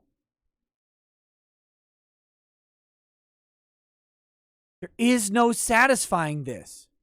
You can't do it. They're learning. They're trying to learn right now. They're thinking about this. They're like, fuck, we spent so much money on casting. We spent so much work on bringing the right people in. We turned down so many roles. We wanted to be authentic. Don't pay the woke toll. Don't do it. You can't afford it. Just make the movie. Put the people in. Dwayne "The Rock" Johnson should have played the main high school kid. Who cares? He's Samoan. He's not Latino. Look, nobody fucking cares. Just put The Rock in there and put who's that fucking chick from Pitch Perfect in there? Anna Kendrick or whatever. She could sing. Just put them in there. Darken her up a little bit. She's a redhead, sir. She's really fucking pale. Look, I don't give a shit. Anna Kendrick and The Rock sell musicals. Just put them in the fucking movie. Just do that. Just do it. On all fronts of it. I do think there's something to be said about sharing in experiences and me never trying to say I know what I'm doing, but to just give room to everybody to speak up about what we're doing at that moment. And I'll just add like this, I hope that this is cracking that glass ceiling, because I do hope to see. Her mouth is wide as fuck. My brothers and sisters that are darker than me lead these movies.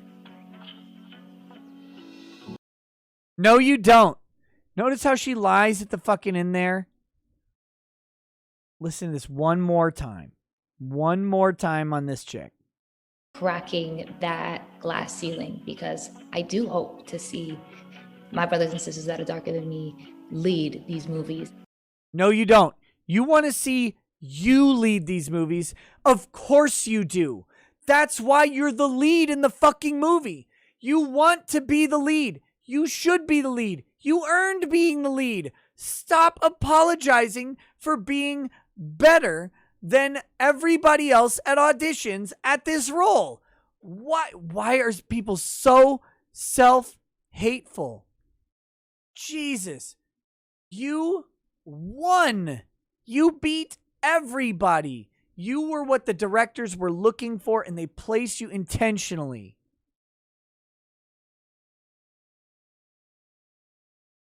I want someone else to be the lead. No, you don't. You wouldn't have worked your whole life to be the lead, to want someone else to do it. Stop lying. Stop apologizing. Oh, it drives me crazy.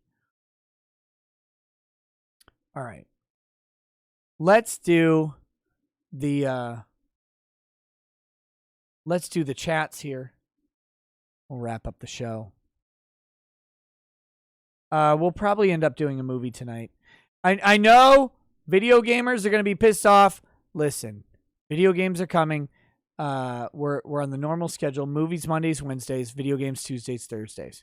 I'm trying to decide if I want to play fucking Necromunda anymore. I don't know. I was really, really annoyed with it.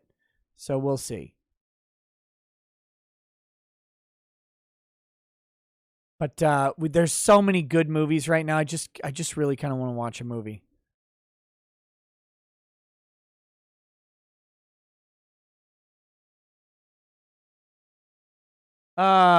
Mario Carter 13 says George R.R. Martin added horses to Dark Souls.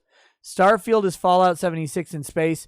Final Fantasy presents Shadow the Hedgehog, and the most hype announcement is a fucking mini fridge. E3 really took Kamala's words to heart. Ain't nobody coming.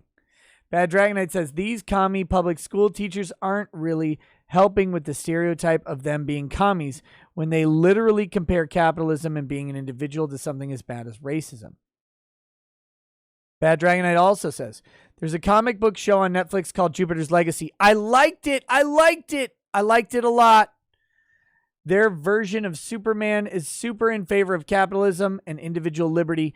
Netflix canceled it, of course, but the first season is up. Have you heard of it? I've been told it's good. I liked Jupiter's Legacy. I've heard all of the shit that people didn't like it if they read the comics. If you've never read the comics, Jupiter's Legacy is fine. But the story is just heating up. It's just heating up when the show ends. But your boy Zach talked about why it was canceled. Turns out it has a lot to do with internal politics and nothing, not like woke politics and stuff like that. Basically, the person who authorized the show is no longer with the company. The original showrunner is no longer with the company. So it was destined to fail at that point. But I enjoyed Jupiter's Legacy. Thought it was a fun ride, but it's an incomplete story, so I can't recommend it. I cannot recommend it because right as the story starts to get interesting, it's gone.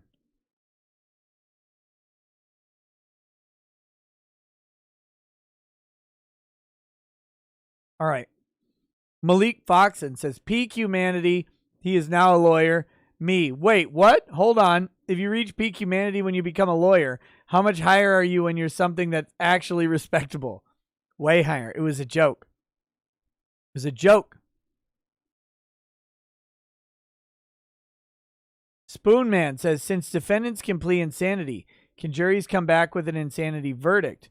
This guy might be a schizo. No, they have to actually... Pleading insanity is a matter of law, not a question of fact for a jury. Ron Crossman says, the next closest show on Netflix has half the watch time. Really? It's that big? God, I enjoyed it, man. I really, really enjoyed it.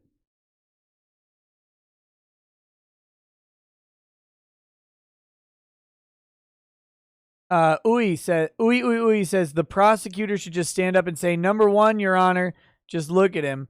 But check this out, man. The judge should be like, guilty, peace. And he'd probably win. Mario Carter 13 says, in this moment, I am euphoric because I am enlightened by my own intelligence. The problem with atheism isn't the lack of belief. It's the lack of conscious belief. Most internet atheists are busy worshiping the science, a.k.a. Fauci's stripper name.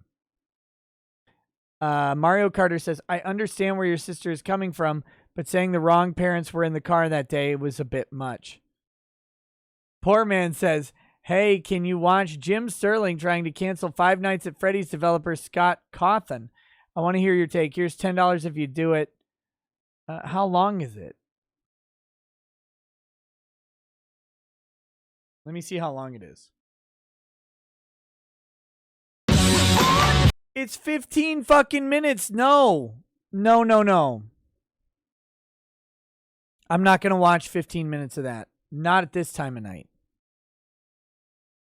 Maybe Wednesday.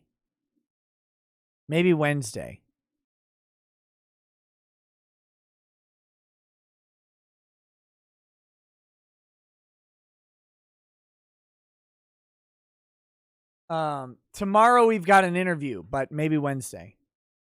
Not applicable says, if you were acting gay, you wouldn't have had this problem. Kofi 2A wannabe Hunan Muhammad says, that story is why an act of making a child should be illegal. Mario Carter says, if high schoolers are so smart, why go to college? Good question.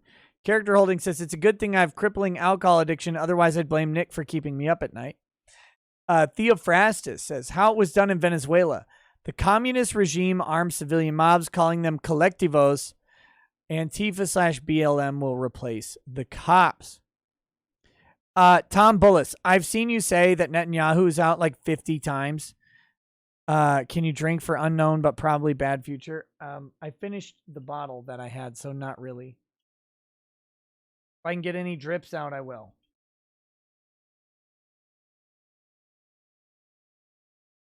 There's a drop in here. There you go. Sean Hoogland says, you hear about the Friendly Geordie situation. Australia is arresting YouTubers with counterterrorism feds now. Look, Australia is just as free as America. It's also real. Not applicable says, plot twist, he's psycho, but didn't do this one. Lol. Mario Carter says, his prison phone mixtape is going to be fire. Yes. Russell Hall says, was there a drug test prior to the trial? Not applicable says, how did he get PCP inside the holding facility? Spigot 84 says, I'm black and I don't understand Ebonics. Spigot, it's okay. I'll translate for you. I speak a little jive.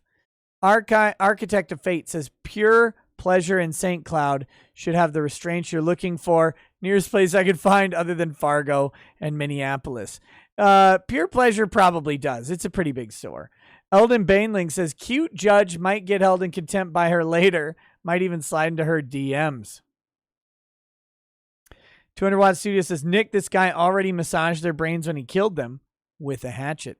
Seasider says, name that hairstyle. Talking about Ronnie Oneal, I believe. I believe he's talking about Ronnie Oneal. Joel Reese says, maybe doing this to plead insanity. Nope. He is competent to stand trial. His insanity defense is not going to be great. Character Olden says, I bought a $2,000 gun in 5.56. How do I deal with the feds? That's a long question, brother. Tom Bowles says, also from today, we are mask free. Do you have another drop for that? I can pour a little bit of this Aaron malt, but I've drank a significant amount tonight. I don't need a ton more. To mask free.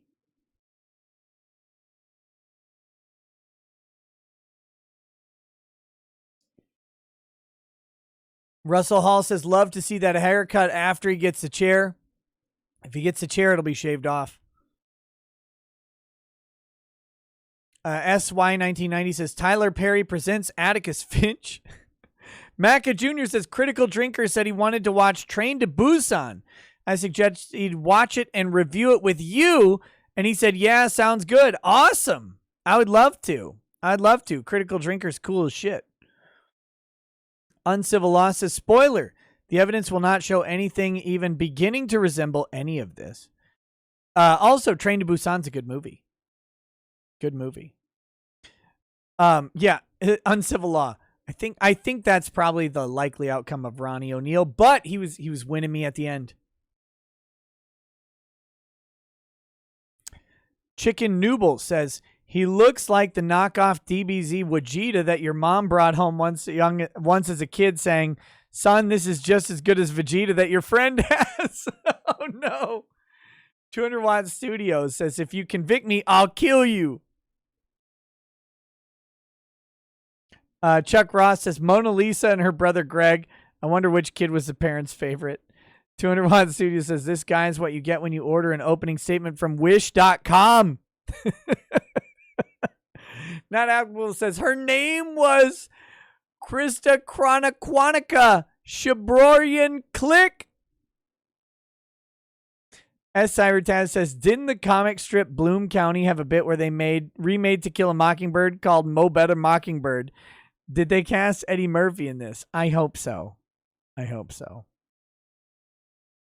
Commandant VHS says, the Kool-Aid Man killed my girlfriend. Oh, yeah. And Cybertaz says, Eddie Murphy playing Buckwheat as Ronnie Oneal. I did not kill my wife and kid.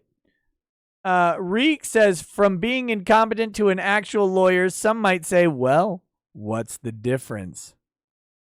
You're supposed to click your tongue on the click.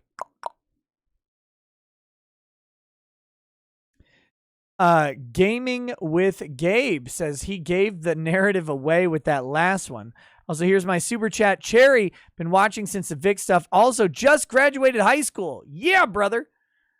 You are entering a world of racism and rampant individualism and white supremacy. Go make your own fucking path and stop listening to these weirdos.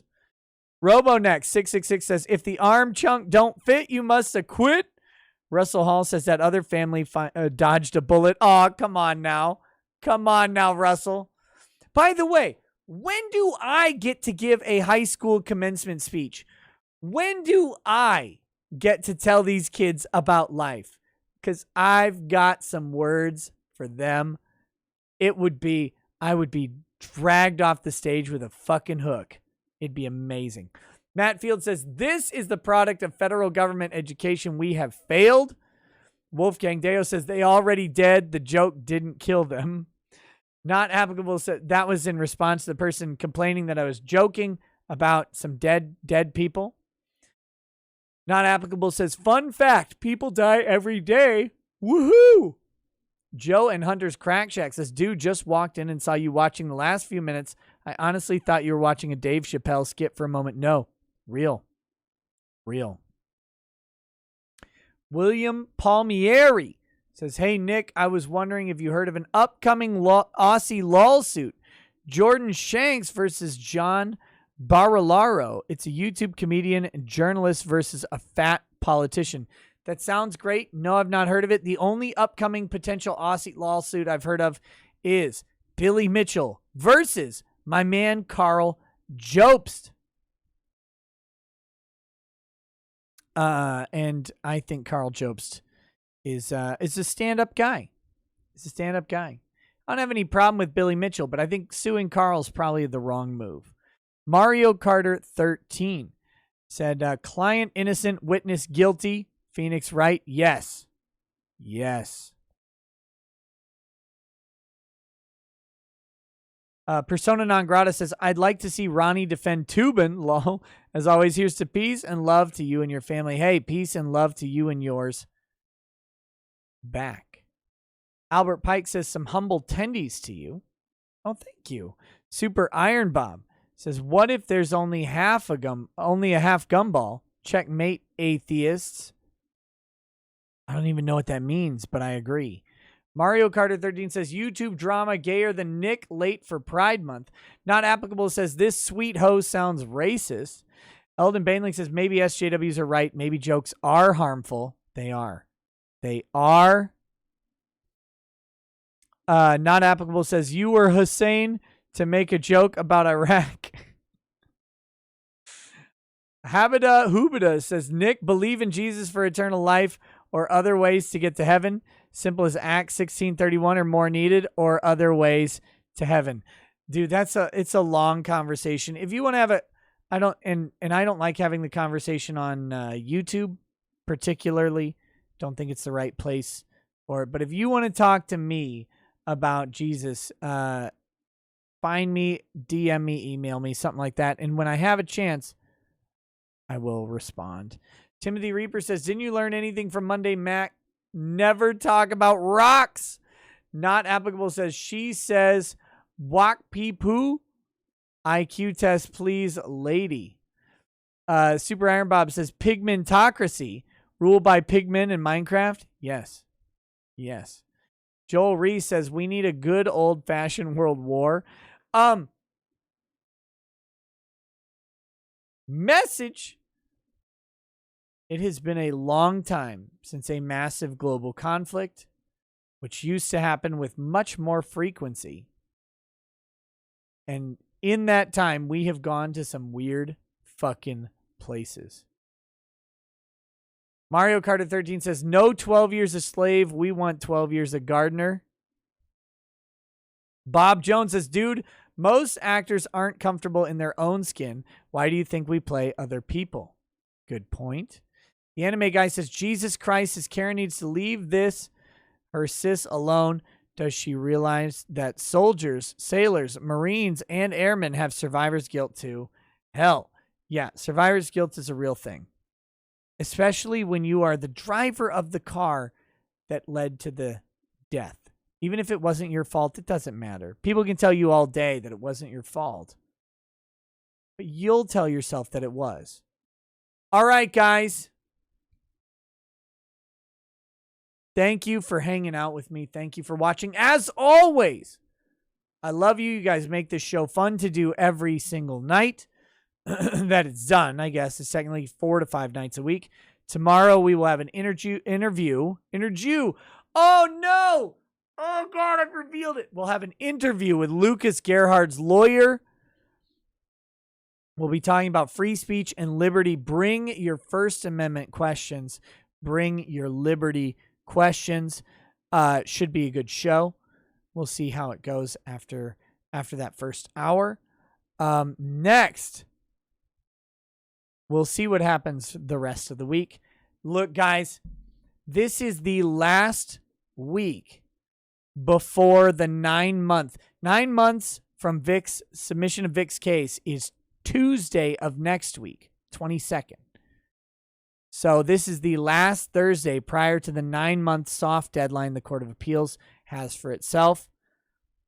I'm kind of wondering if we're going to get a Vic decision from the Court of Appeals in Texas on Thursday. We'll see. We'll see. If we do, I will have a stream covering what covering what happened. As soon as we know, you will know. That being said, the rest of the shows this week, who knows what's coming up? Until next time, guys. Peace. Peace. We'll be on Twitch. We'll be over on Twitch for a movie. Come watch a movie!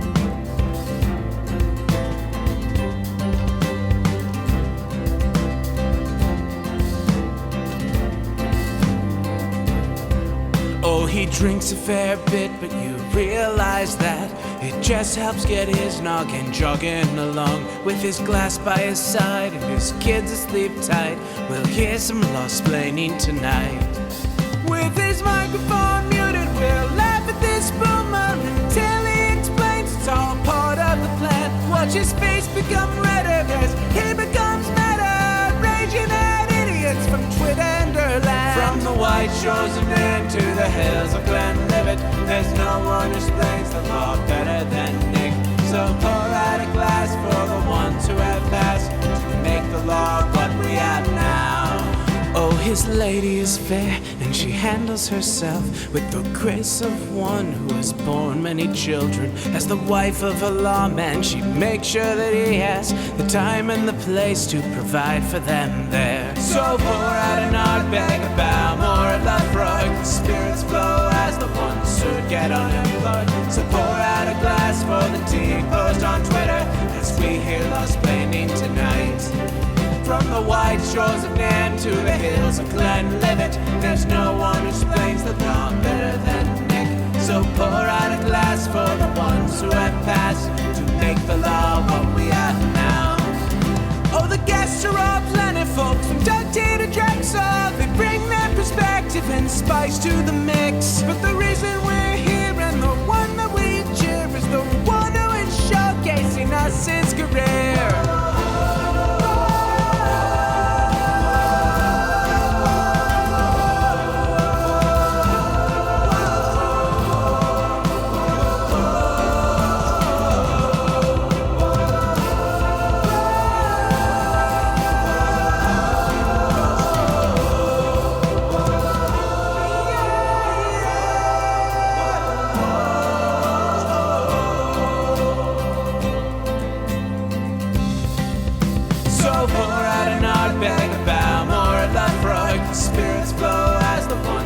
Get unemployed. So pour out a glass for the tea post on Twitter as we hear law-splaining tonight. From the white shores of Nairn to the hills of Glenlivet, there's no one who explains the law better than Nick. So pour out a glass for the ones who have passed to make the law what we